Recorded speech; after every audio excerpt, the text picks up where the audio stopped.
நன்றி. 17 வருஷம் ஸ்கூல் பிள்ளைங்களே பார்த்து பார்த்து பள்ளி அறையிலேயே இருந்த ராஜராஜனுக்கு ஒரு மாற்று வகுப்பறை கிடச்சிருக்குது. ரொம்ப சந்தோஷம். நூல் வாசிப்பு குறித்து பேசினாங்க, எஸ்ஆர்வி பற்றி ஐயா பேசினாங்க.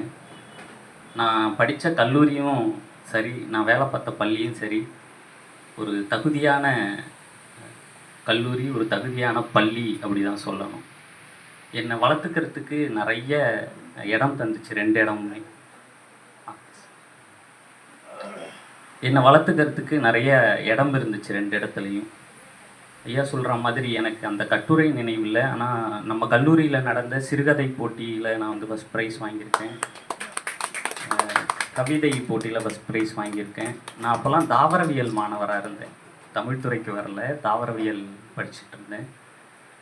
ஐயாலாம் வகுப்பெடுக்கிறத பார்த்து தான் நம்ம வந்து தமிழ் படிக்கணும் அப்படின்னு எனக்குள்ள ஒரு ஆர்வம் வந்து நான் தமிழ் துறைக்கு போனேன், எம்ஏக்கு போனேன்.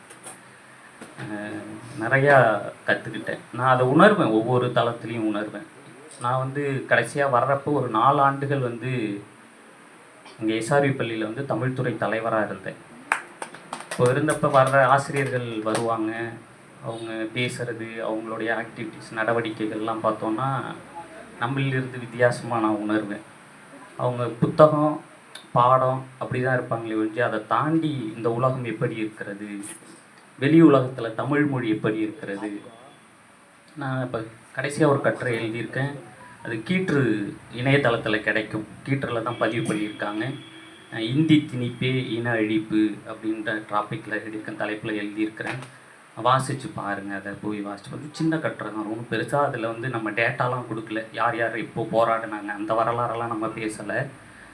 ஒரு மொழி இன்னொரு மொழி ஆளுமைக்கு உட்பட்டுச்சுன்னா அந்த மொழி என்னவாக மாறி போகும், அந்த மண் என்னவாக மாறி போகும், அப்படி ஒரு கற்பனை பண்ணி பார்த்தோம் அப்படின்னா ஒரு 50 வருடங்களுக்குள்ளே இந்தி நம்மளை தின்று செரித்து விடும். தமிழர், தமிழ் மண், தமிழ் மொழி அப்படின்றது வேறொன்றா மாறி இருக்கும் கண்டிப்பாக.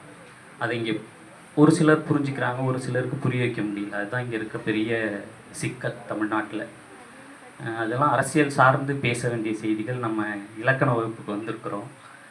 அந்த கட்டுரைக்காக சொன்னேன், ஏன் இதை எழுதணும், இதை எழுதுறதுக்கான அறிவு எனக்கு எங்கேருந்து கிடச்சிச்சின்னா நம்ம கல்லூரியிலேருந்து தான் கிடச்சிச்சு. ஐயா பாடம் நடத்துகிற பொழுது, அல்லது சதீஷ் ஐயா பாடம் நடத்துகிற பொழுது அவங்கள்ட்டேருந்து உள்வாங்கிட்ட செய்தியை தான் என்னால் வந்து இன்றைக்கி எழுத முடியுது, பேச முடியுது, பிரதிபலிக்க முடியுது. அது மாதிரி அங்கே நிறைய சீனியர் டீச்சர்ஸ், எனக்கு முன்னாடி பணியாற்ற ஆசிரியர்கள்லாம் இருந்தாங்க, முன்னோடிகள் இருந்தாங்க. ஆனால் அவர்களிலிருந்து நம்மள்ட்ட ஏதோ தனித்துவம் இருக்குது அப்படின்னு நம்பி தான் நமக்கு வந்து அந்த தமிழ்துறை தலைவர் பொறுப்பு வந்து ஒரு 4 ஆண்டுகள் கொடுத்துருந்தாங்க. அதையும் நம்ம சிறப்பாக செஞ்சுருந்தோம். ஐயா சொன்னது மாதிரி அங்கே எப்படி புத்தக வாசிப்பை முன்னெடுக்கிறாங்க அப்படின்றதெல்லாம் ஒரு பெரிய செய்தி, அதை நம்ம பேச வேண்டி இருக்குது.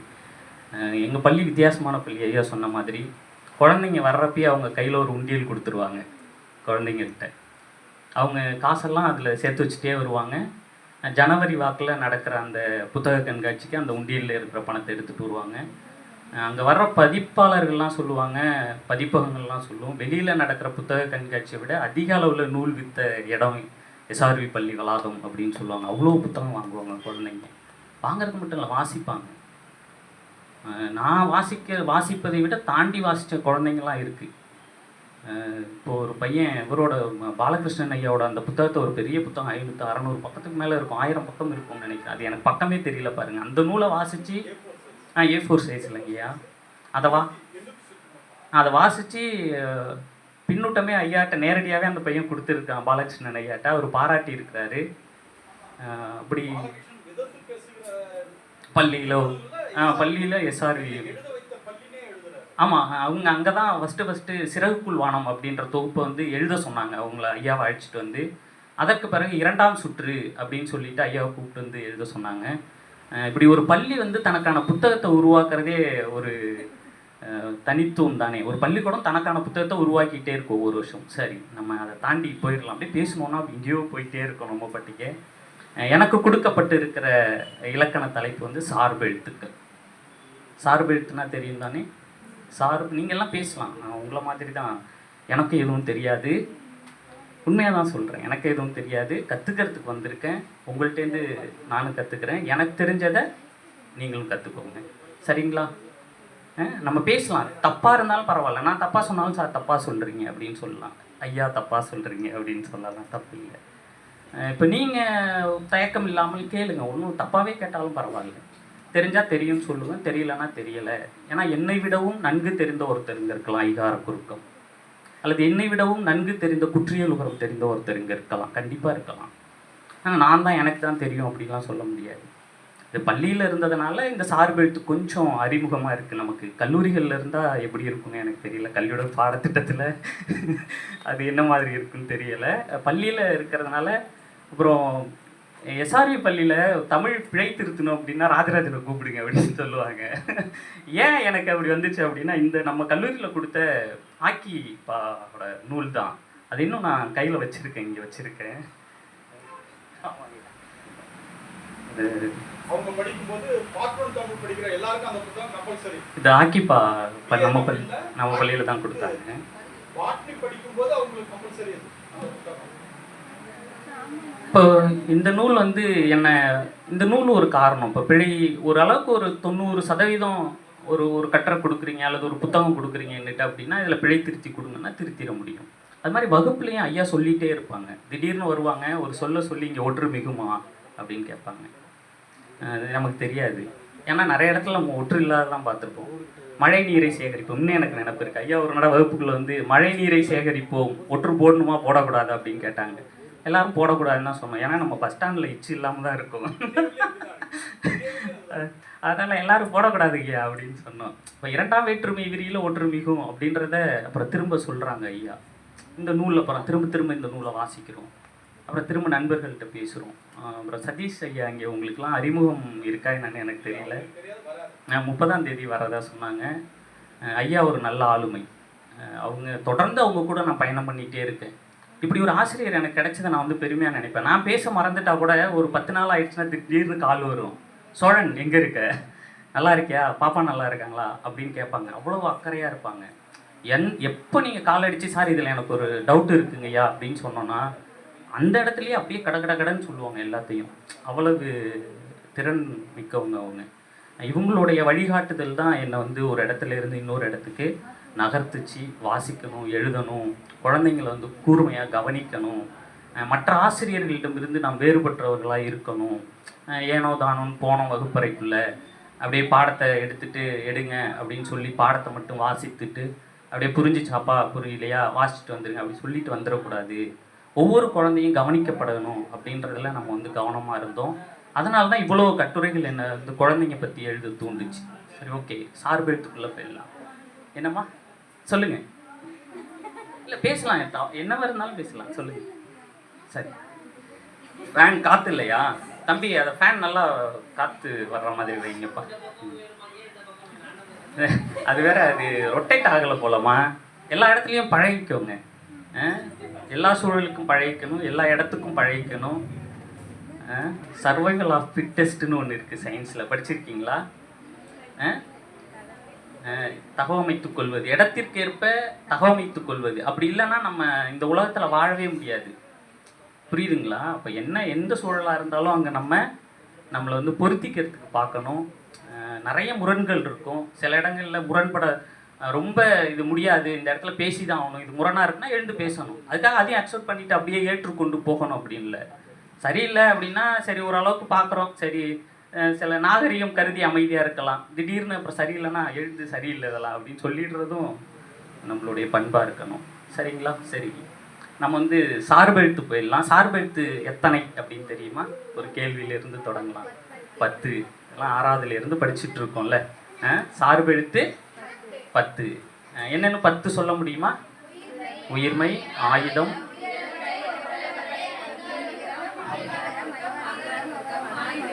எட்டு தானே வந்திருக்கு. 8 தானே வந்திருக்கு. விரல் 2 விரல் வரலை. எஸ், பரவாயில்ல, நானும் இப்படி தான் சொல்லியிருப்பேன் இங்கே உட்காந்துருந்தா. இப்போ சார்பெழுத்துன்னு சொன்ன பிறகு வெவ்வேறு புத்தகங்கள் புரட்டி பார்க்கணும். 10 தான் இருக்குமா இல்லை கூட இது இருக்குமா, தப்பாக சொல்லிடுவோமோ.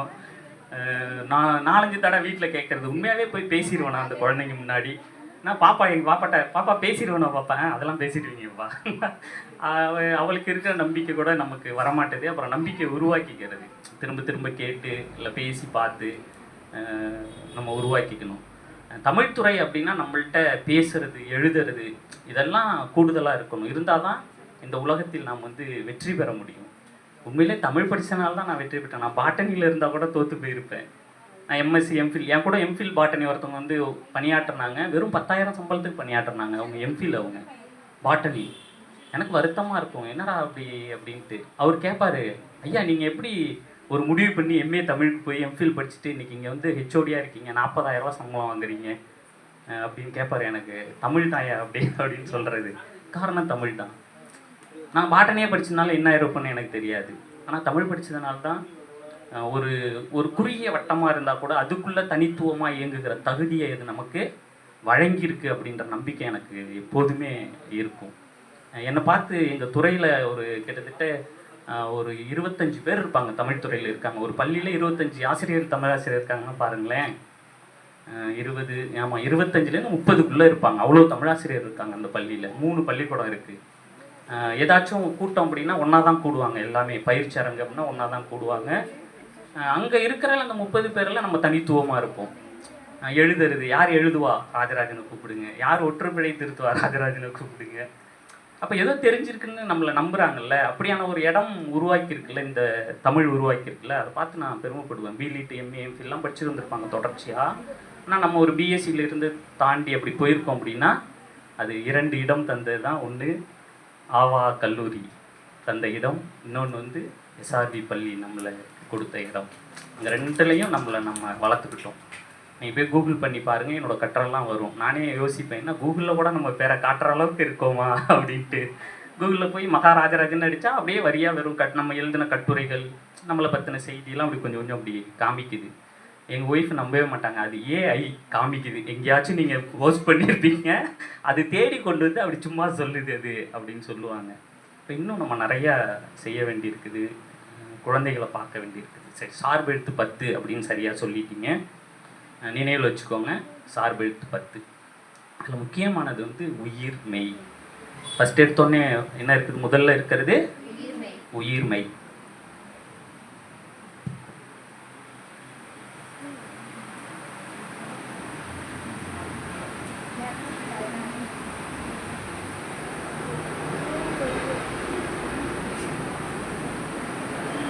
எத்தனை எழுத்துக்கள்? இல்லை, உயிர் 12. இங்கே இன்ட்டு போடக்கூடாது, ப்ளஸ் போடணும்.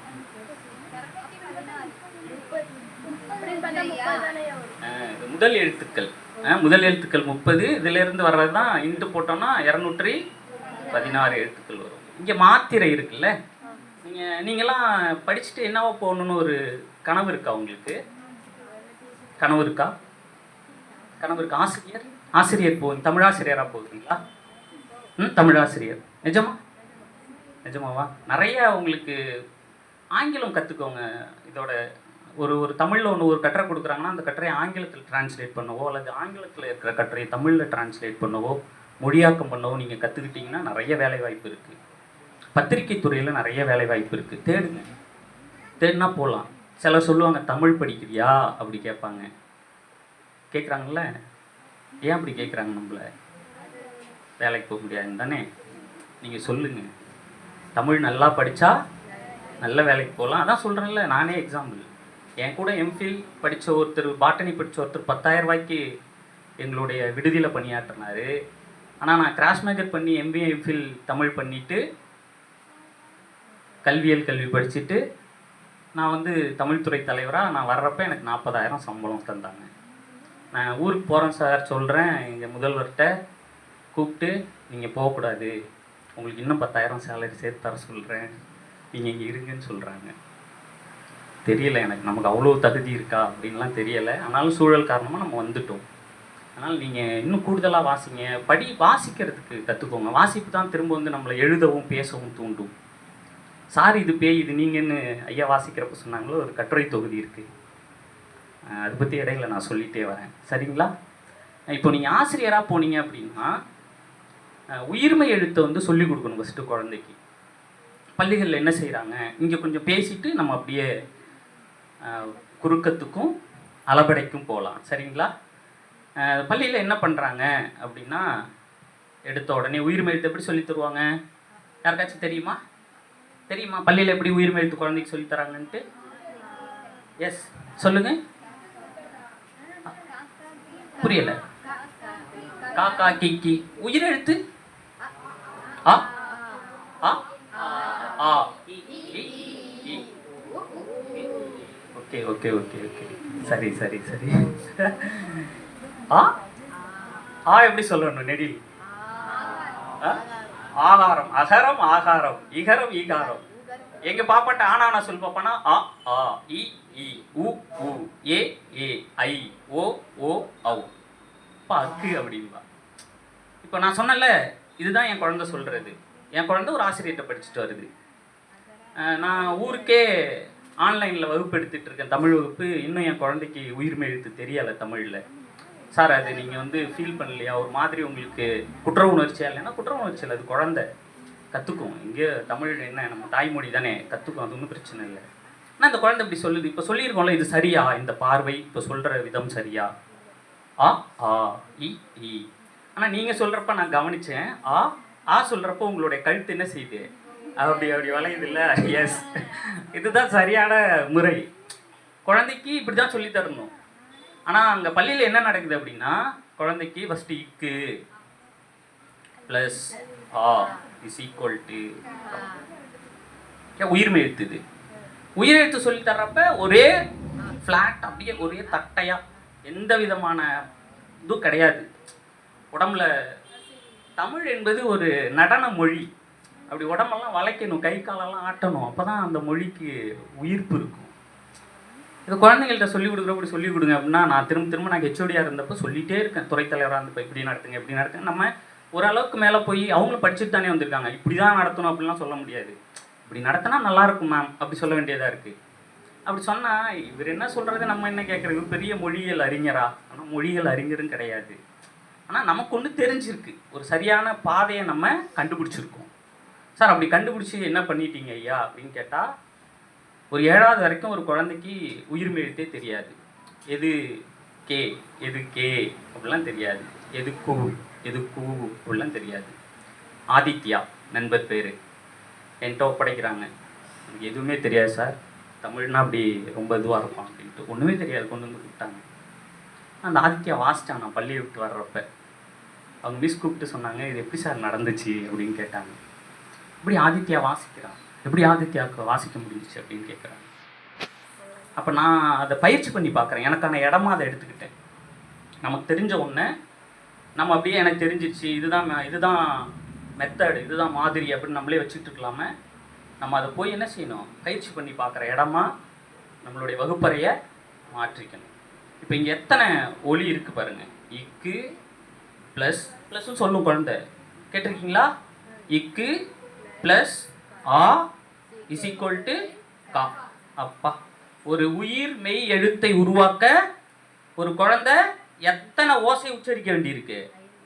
இக்கு ப்ளஸ் கைவிட்டு எண்ணி பார்க்கணும். நம்ம என்ன நினச்சிப்போம், மேத்தமெட்டிக்ஸ் கணிதத்தில் நான் பெரிய ஆள்னு நினச்சிப்போம். எத்தனை உயிர் எத்தனை மெய்யெல்லாம் இருக்குதுன்னு நம்ம கனெக்ட் பண்ணி வச்சுருக்கோமா இது வரைக்கும்?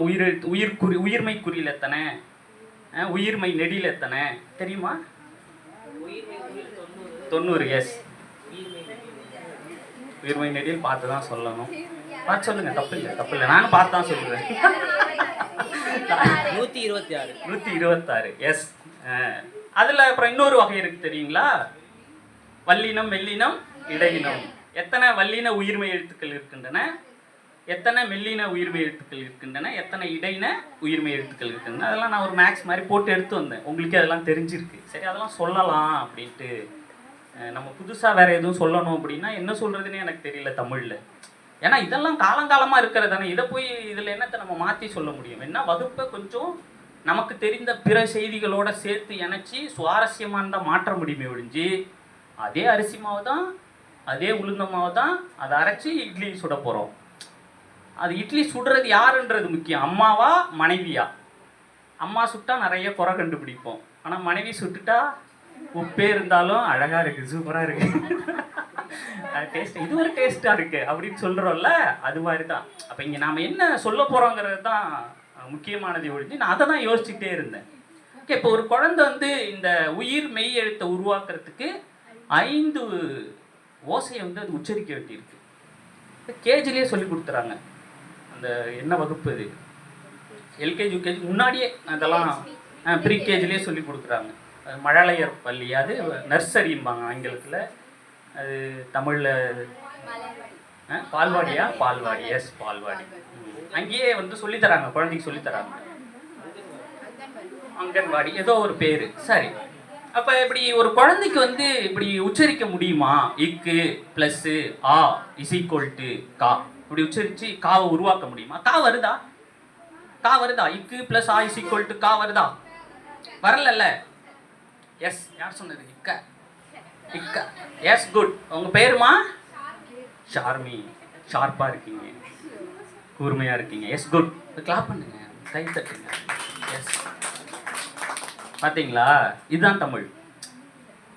இப்போ எங்கேயும் போக வேண்டாம். இது உயிர் மெய் எழுத்து தானே. உயிரையும் மெய்யையும் கூட்டினால் உயிர் மெய் எழுத்து தோன்றணும், அதானே?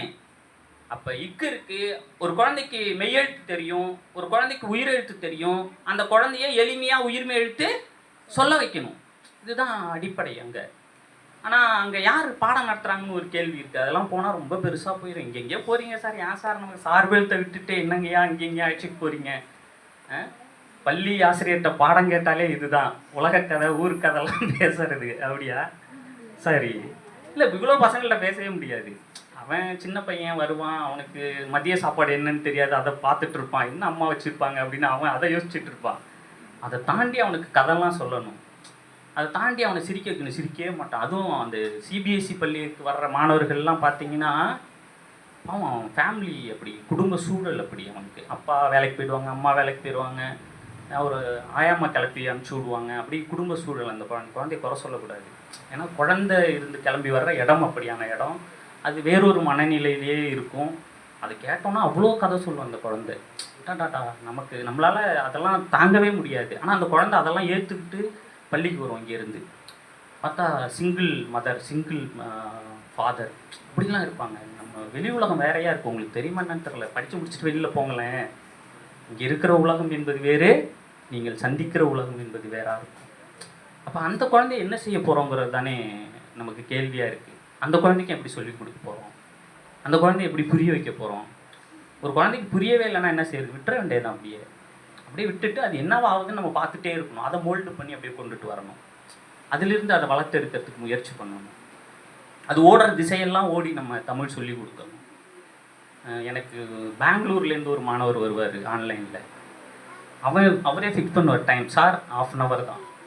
ஓகே சொல்லு, உனக்கு என்ன இன்றைக்கி என்னெல்லாம் பார்த்த அப்படின்னா, அப்படியே வீட்டில் இருக்க கதை, உலகத்தில் இருக்க கதை, பார்த்தது இதெல்லாம் அப்படியே சொல்லுவாப்புல. சரி இன்றைக்கி அதை அப்படியே எழுதிடலாமா அப்படின்னா எழுதிடலாம். 4ஆம் வகுப்பு தான், அழகாக எழுதுவார். 4ஆம் வகுப்பு அவர் தமிழே கிடையாது, அவர் தமிழே படிக்கல. அவங்க வீட்டில் அப்பா அம்மா சொல்லி கொடுத்தது. அப்புறம் என் வகுப்புக்கு, நம்ம வகுப்புக்கு வந்த பிறகு, என் வகுப்புன்னு சொல்லக்கூடாது, நம்ம வகுப்புக்கு வந்த பிறகு அப்படி கற்றுக்கிட்டது. அவர் அழகாக எழுதுவாங்க. அடுத்து என்ன வார்த்தை, அதுக்கு தொடர்புடைய வார்த்தை என்ன இருக்கும், நான் ஒன்று சொல்கிறதுக்கு முன்னாடி அவர் ஒரு வார்த்தை சொல்லுவார், கரெக்டாக பொருந்தும் அதை. அதெல்லாம் கூடாது, நான் தான் ஆசிரியர், நான் சொல்கிறது நீ எழுது அப்படி சொல்லாமல் அந்த குழந்தைகிட்ட சொன்னால் உடஞ்சி போயிடும். அந்த வகுப்பே உடஞ்சிடும். அந்த குழந்தை அப்புறம் கற்றுக்காது நம்மள்கிட்ட. ஐயாட்ட வகுப்புக்கு போகலாமா அப்படின்னு சொல்லிடுவாங்க. சரியாக இருக்குது, நல்லா சொல்லியிருக்கு ஜிஷ்ணு, சூப்பர் ஜிஷ்ணு, அழகாக சொல்கிறீங்க, தமிழ் வருது அப்படின்னா அடுத்து அவராகவே அப்படியே எழுத ஆரம்பிப்பார். அப்போ இங்கே நம்ம வந்து எனக்கு நல்லா தெரியும் அப்படிங்கிறது இங்கே பிரச்சனை இல்லை. நல்லா தெரிஞ்சதை நல்லா எப்படி சொல்லிக் கொடுக்குறதுங்கிறது தெரிஞ்சுக்கணும். அதுதான் இங்கே குறையா இருக்குது. எல்லார்ட்டையும் அறிவு இருக்குது. அதை எப்படி எடுத்துகிட்டு போய் சேர்க்குறோம் அப்படின்றது தான் இங்கே பிரச்சனையாக இருக்குது. யாருக்கு என்ன தேவை, எவ்வளவு அளவு தேவை, அதை கொடுக்கறதுக்கு கற்றுக்கிட்ட ஒரு ஆசிரியர்னால் நீங்கள் வெற்றி பெறுவீங்க. அப்போ இங்கே 5 ஒலி நம்ம உயிர்மெழுத்துக்குள்ளே இருக்கும் பாருங்கள். இதை தாண்டி போக முடியல பாருங்கள். 5 ஒலி ஒரு குழந்தைய போட்டு புழிஞ்சு எடுத்து அந்த குழந்தைய இக்கு ப்ளஸ் ஆ இஸ் ஈக்குவல் டு கா, அந்த குழந்தை ஆனால் நல்லா சொல்லுது, கற்றுக்குச்சு.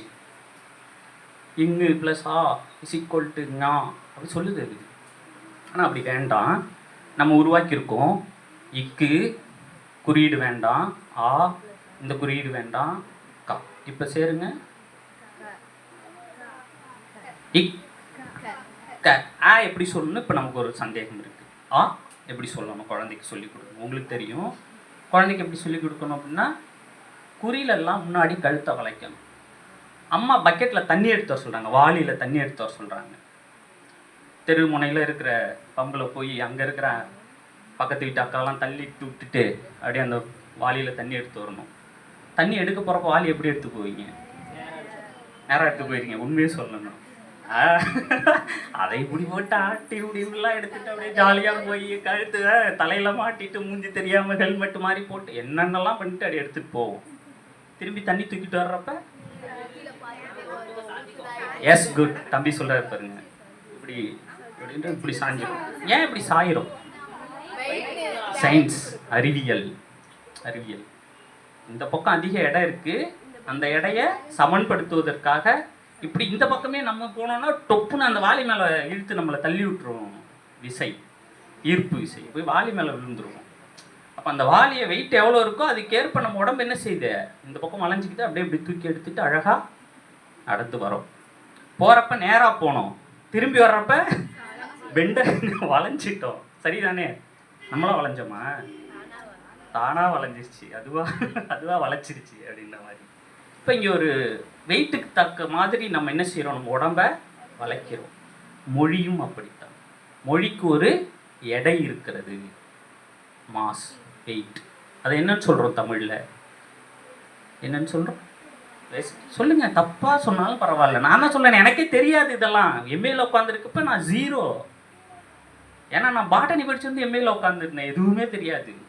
அவங்களாம் தெரியுது பாருங்கள், என்னை வந்து வெளியிலேருந்து வந்த பசங்கள்லாம் கேள்வி கேட்டே இருப்பாங்க, உனக்கு தெரியுமா இதெல்லாம், உனக்கு தெரியுமா இதெல்லாம், நீ பாட்டனி படிச்சியா தமிழுக்கு வந்த அப்படின்னு நக்கல் பண்ணுவாங்க. நான் சொல்லுவேன் அப்பயும், எப்படி உனக்கு தெரியும்? எனக்கு தெரியும், நான் படிச்சிருக்கேன், ஐயா சொல்லி கொடுத்துருக்காங்க. சதீஷ் ஐயா வந்து என்னுடைய வளர்ச்சியில் வந்து அதிக பங்கெடுத்துட்டு சதீஷ் ஐயா தான். பஸ்ஸில் போகிறப்பெல்லாம் இலக்கணம் சொல்லிகிட்டே இருப்பாங்க, டே இங்கே வா உட்காரு, பக்கத்தில் உட்காரு, நீ பாட்டனி படித்து தமிழுக்கு வந்துட்ட. அடிக்கடி இந்த ஐயங்காரில் எனக்கு இது பப்ஸ் வாங்கி கொடுத்துருக்காங்க. பப்ஸ் வாங்கி கொடுத்து இலக்கணம் சொல்லி கொடுப்பாங்க. லைப்ரரி நூலகத்துக்கு அழைச்சிட்டு போய் இங்கே நீங்கள் தான் இருக்கணும் 7 மணி, அப்போ 8 மணி வரைக்குமே நம்ம இப்போ கல்லூரி நூலகம் உண்டு. மாலை கல்லூரி முடிச்சுட்டு கல்லூரி நூலகத்தில் வந்து உட்காந்துருக்கணும் அப்படிம்பாங்க. நான் படிக்கிறேன், நீ உட்காந்துரு, பழகிக்கோ, நீ படிக்கவே வேண்டாம் உட்காரு அப்படின்னு சொல்லுவாங்க. இன்றைக்கி எனக்கு அந்த நினைவுகள்லாம் இருக்குது. இப்போ திரும்ப திரும்ப அதை நமக்கு வந்து சொல்லி கொடுத்துட்டே இருக்காங்க. அதுக்குள்ளே நம்ம வந்து பயணம் பண்ணிகிட்டே இருக்கோம். சரி, இப்போ இந்த மாத்திரை சொல்கிறீங்களா, இதுதான் அளவு. அப்போ உயிரெழுத்து வந்து என்னவா பிரிக்கிறோம்? குறில், நெடில். குறில் எத்தனை? 5. தெரியும்ல, அதெல்லாம் உங்களுக்கு தெரியும். குறில் 5. என்னென்ன? அ, இ, உ, ஏ, ஓ. நெடில் 7. 7 எப்படி சொல்லணும்? ஆ, இ, பாருங்க எனக்கே தப்பாகுது பாருங்க. உ, ஏ, ஐ, ஓ, ஔ. ஓகே, இங்கே நம்ம ஐயெல்லாம் மறந்துடுவோம். நெடில் சொல்கிறப்ப ஐயெல்லாம் சில நேரத்தில் வரவே வராது, ஐயோ அவங்களாம் கணக்கிலே இருக்காது. அப்புறமேல யோசிச்சுவோம், இங்கே ஐயெல்லாம் வரும் அவெல்லாம் வரட்டா அப்படின்னு திரும்ப நினைவுபடுத்திக்கிறது. அது நம்ம மேலே தப்பு இல்லை. நம்ம சின்ன வகுப்பில் படிச்சுட்டு வரியாக படிச்சுடுறோம். அப்புறம் பெரிய வகுப்பு வரப்போ எழுத்துக்கள்லாம் கலைக்கப்பட்டுடுது.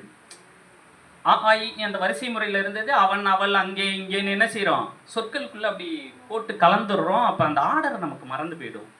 இப்போ உட்காந்து உயிர்மை எழுத்து அப்படியே வரியாக எழுதுங்க அப்படின்னா, காவிலிருந்து நவ் வரைக்கும் எழுதுங்க அப்படின்னா கூ வரிசையெல்லாம் குழம்பி போயிடும்.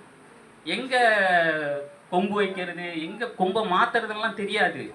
ஏ வரிசைக்கும் கே வரிசைக்கும் அவ்வளோ குழப்பம் இருக்கும். கால் வாங்கணுமா வாங்கக்கூடாதா, இரட்டை கொம்பா, கால் போடணுமா ஒற்றை கொம்பா அப்படின்னு ஏகப்பட்ட குழப்பம் வருது. ஆனால் நம்ம படிச்சுட்டு தான் போயிருக்கோம். ஆனால் அதை கலைச்சிட்டோம். அந்த வரிசை முறையை கலைச்சி நம்ம மனசு வேறொரு இடத்துக்கு போயிருச்சு. அதனால் உங்கள் மேலே தப்பு இல்லை, என் மேலேயும் தப்பு இல்லை. இப்போ என்ன உட்காந்து எழுதுங்கனாலும் தப்பாக தான் இருக்கும். அப்புறம் யோசிச்சு வச்சுக்கலாம், இதுதானே அப்படி பண்ணுவோம், அப்படி தான் பண்ணுவோம். அப்போ நமக்கு இங்கே இதை எப்படி உச்சரிக்கணும், குறியில் எப்படி உச்சரிக்க கற்றுத்தரணும், குழந்தைக்கு நெடியில் எப்படி உச்சரிக்க கற்றுத்தரணும், பக்கெட் போயிடணும், வாளிக்கு போயிடணும். சொல்கிறப்ப இந்த கழுத்து வளையணும். இங்கே முன்னாடி இப்படி சொன்னால் என்ன நடக்கும்னு நான் சொல்கிறேன் உங்களுக்கு. சொல்லுங்கள், நீங்களும் சொல்லி பழகிக்கோங்க. ஏன்னா ஆசிரியராக ஆகிடுவீங்க. எப்படியும் டீச்சர் தமிழ் டீச்சரை கூப்பிடுங்கப்பா அப்படின்னு கூப்பிடுவாங்க. இன்னும் 2-3 வருஷத்தில் தமிழ் ஆசிரியராக ஆகிடுவோம். அம்மா தமிழம்மாவை கூப்பிட்டுவாங்க, அப்படின்னு சொல்லுவாங்கல்ல. அப்போ நம்ம வந்து போய் என் குழந்தைக்கு என்னால் தமிழ் எளிமையாக சொல்லித்தர முடியும் அப்படின்னு சொல்லணும்ல. அதுக்கு இது ஒரு முன்னோட்டமாக வச்சுக்கோங்க, கற்றுக்கோங்க. எனக்கு தெரிஞ்சது இதுதான், நல்லா தெரிஞ்சது பேசிகிட்டு இருக்க பாருங்க. இந்த டாபிக், இந்த தலைப்பு தான். சரி, சொல்லணும்னா எப்படி சொல்லணும்? இது கல்லூரியில் ஒரு ஸ்கூல் ஆசிரியர் மாதிரி நடத்த முடியாதுல்ல, அது ஒரு பிரச்சனை இருக்குல்ல. அதனால் நான் பள்ளி ஆசிரியருங்கிறதுனால உங்களுக்கு சொல்லிட்டு இருக்கேன். ஆ இ உ ஏ ஓ. இந்த தாடை இருக்குல்ல, அது நல்லா இங்கே வந்து படணும். உங்கள் குழந்தைக்கு அப்படி தான் நீங்கள் சொல்லித்தரணும். சொல்ல புரியுதுங்களா? ஆ இ உ ஏ ஓ. ஓகேவா? இப்போ நெடில் போகலாமா? நெடில் எப்படி உச்சரிக்கணும்? ஆ இ உ ஏ ஐ ஓ ஔ. ஓகே, சரியா? இதுதான் சரியான உச்சரிப்பு முறை. மாத்திரைன்னு சொன்னீங்கல்ல, எழுத்துக்கள் ஒலிக்கின்ற கால அளவிற்கு மாத்திரை என்று பெயர். அது வந்து குறுகி ஒலிச்சிச்சுன்னா குரில், நீண்டு ஒலிச்சிச்சுன்னா நெடில். அப்போ குறுகி ஒலிச்சிச்சுன்னா குழந்தைக்கு சொல்லி கொடுக்கணும்ல. குறுகி ஒலிக்குது அப்படின்னா இப்போ குழந்தைக்கு வந்து சத்தத்தை வந்து அப்சர்வ் பண்ணிக்க முடியாது, அதால் வந்து உணர்ந்து கொள்ள முடியாது. ஏன்னா நம்மளாலே உணர்ந்துக்க முடியல. ஆ அப்படின்னு நான் கழுத்தை வளைக்காம சொன்னோன்னு வச்சுக்க, சார் நெடில் தான் சொல்கிறாரா குறியில், கொஞ்சம் இதாக இருப்பார் போல, கொஞ்சம் குறியிலே நீட்டி சொல்கிறாரு போல அப்படின்னு நாம ஒன்று புரிஞ்சுக்கிறோம். அப்படி இல்லை. அப்போ குழந்தைக்கு பார்வையாலையும் சொல்லித்தர வேண்டியிருக்கு, உடல் மொழியாலையும் சொல்லித்தர வேண்டியிருக்கு. குறியில்னா குறுகி ஒலிக்கும்பா அப்படின்னு சொன்னால், குறுகினா எவ்வளவு அளவுன்னு அவனுக்கு தெரியுமா? குழந்தைக்கு தெரியுமா? இப்போ குறியில்னா கழுத்தை முன்னாடி வளைக்கணும் தங்கம் அப்படின்னு சொன்னால் அது உடனே பிடிச்சிக்கும். எஸ் அப்படி கழுத்தை வளைக்கும். நெடில்னா ஒன்றும் இல்லைம்மா, நீ கழுத்தை சைடில் வளைச்சி அதே சொல்ல போகிற. இப்போ கழுத்தை முன்னாடி வளைக்கிறப்ப சொல்கிற ஆவை விட கழுத்தை சைடில் வளைக்கிறப்ப, இங்கே நம்ம நல்லா உடம்பு இப்படி நீட்டி வளைக்கிறப்ப நீள்தான் நம்ம கழுத்து இங்கே நீண்டு வளையுதுல்ல. அப்போ இயல்பாகவே நெட்டெழுத்து என்ன செய்யுது? சத்தம் கூட்டிடும். சத்தம் புரியுதா உங்களுக்கு? இது ஆன்லைன் வகுப்பில் சொல்லிக் கொடுக்கணும்னா எப்படி இருக்குன்னு நீங்கள் கற்பனை பண்ணி பாருங்க. இதை புரிய வைக்கணும், ஜிஷ்ணுவுக்கு புரிய வைக்கணும், இல்லை சென்னையிலேருந்து ஒரு நண்பர் வராரு அவருக்கு புரிய வைக்கணும்னா எப்படி இருக்குன்னு பாருங்க. அது ஒரு விதமான வகுப்பறை. அது அந்த வகுப்பறையை சந்திச்சுட்டு வந்தாச்சு கொரோனா காலத்தில். அப்புறம் அதுக்கு பிறகு வந்தாச்சு. இப்போ இப்படி சொல்லித்தர்றப்ப என்ன நடக்கும் அப்படின்னா, இப்போ இங்கே கா சொல்லித்தர போகிறோம். இப்போ இக் கா சார், அப்போ இக்குக்கு என்ன செய்யணும் கேள்வி வருதா? உயிர் குறியலுக்கு முன்னாடி கழுத்தை வளைச்சிட்டோம், உயிர் நெடிலுக்கு கழுத்தை சைடில் வளைச்சிட்டோம். இப்போ மெய்யெழுத்து ஒன்று இருக்கே, அதுக்கு என்ன ஃபார்மேட் வச்சுருக்கீங்க, அதுக்கு என்ன மெத்தட் வச்சுருக்கீங்கன்னு ஒரு கேள்வி இருக்குல்ல. அதுக்கு என்ன செய்யலாம் நீங்களே சொல்லுங்களேன். எப்படி உச்சரிக்கலாம்? உங்கள்கிட்ட எதுவும் கற்றுக்க முடியுதான்னு பார்க்கலாம். இக்கு சொல்லணும். இங்கு இச் அது சொல்லணும். அப்போ கழுத்தை எப்படி வளைக்கலாம், என்ன செய்யலாம் சொல்லுங்க. ஏன்னா உயிர் குறியலுக்கு முன்னாடி இப்படி வளைச்சிட்டோம், இப்படி ஆட்டிடலாமா? இக்கு அப்படி கடை ஏதாச்சும் ஒரு பக்கம் ஆட்டி விட்டுறோம் போடா அப்படின்னு. கற்றுக்கலன்னா அப்போ அப்படி சொல்லி விட்டுடலாமா? என்ன செய்யலாம்? குறியலுக்கு இக்கு சொல்கிறேன். இக்கு இங்கே மெய்க்கு எத்தனை மாத்திரை? அரை மாத்திரை. அப்போ ஒரு மாத்திரைக்கு இப்படி வளைச்சிருக்கோம், அரை மாத்திரைக்கு இப்படி வளைச்சிருக்கோம், சாரி 2 மாத்திரைக்கு இப்படி வளைச்சிருக்கோம். இப்போ அரை மாத்திரை தான் சொல்ல போகிறோம். அப்போ என்ன செய்யலாம் அப்படின்னா, கழுத்து சும்மா அப்படி லைட்டாக பெண்ட் பண்ணுவார். இங் அப்படி நம்ம தலையே சொல்லி கொடுத்துடணும் தமிழை குழந்தைக்கு. சொல்கிற புரியுதுங்களா? இப்போ இங்கே இருக்க அத்தனை பேர் அப்படி தான் இருக்குன்னு நான் விரும்புகிறேன். உங்கள்லேருந்து யார் ஆசிரியராக போனாலும் இப்படி ஒரு சொல்லிக் கொடுக்குற முறை இருக்குது, இப்படி தான் குழந்தைக்கு வந்து சொல்லிக் கொடுக்க போகிறோம் அப்படின்னு தயாராகிடணும் அப்படின்னு நான் நினைக்கிறேன். சரிங்களா? அதை விட்டுட்டு இக்கு ப்ளஸ் இஸ் ஈக்குவல் டு கா அப்படின்னா கா வராது. இப்போ பாருங்க, இக்கு இப்படி பெண்ட் பண்ணுறோம், இக் கா சேர்க்குறோம். அதை இக்கா இக்கா இக்கா இக்கா கழுத்தெல்லாம் முன்னாடி வளைச்சிட்டோம்னா இக்கா இக்கா என்ன வந்துருச்சு? கா வந்துருச்சு. பாருங்க, தானா வருது பாருங்க. நம்ம வழியன அழைச்சிட்டு வரல. இக்கு பிளஸ் இஸ் ஈக்குவல் டு கா அப்படின்னு அந்த குழந்தைக்கு கா தனி குறில், அந்த உயிர்மை குறிலோட ஓசை தெரிஞ்சிருந்தாதான் அந்த குழந்தையால கான்னு சொல்ல முடியும். ஞா தெரிஞ்சிருந்தாதான் ஞான்னு சொல்ல முடியும். ஆனா இப்படி நேரடியா கூட்டணும் அப்படின்னா குறியீடுலாம் இல்லாம இத்து தெரியும், ஊ தெரியும். இத்து இத்து இத்து என்ன வந்துருச்சு? தூ வந்துருச்சு. இப்போ ஊ நெடில் சொல்லணும். இத்து ஊ தெரியும். இத்து இத்து நெடில் வந்துருச்சு. இப்போ இந்த 2 ஓசை சேர்ந்தாலே வெளியில வர்ற ஓசை என்னதான் இருக்குது?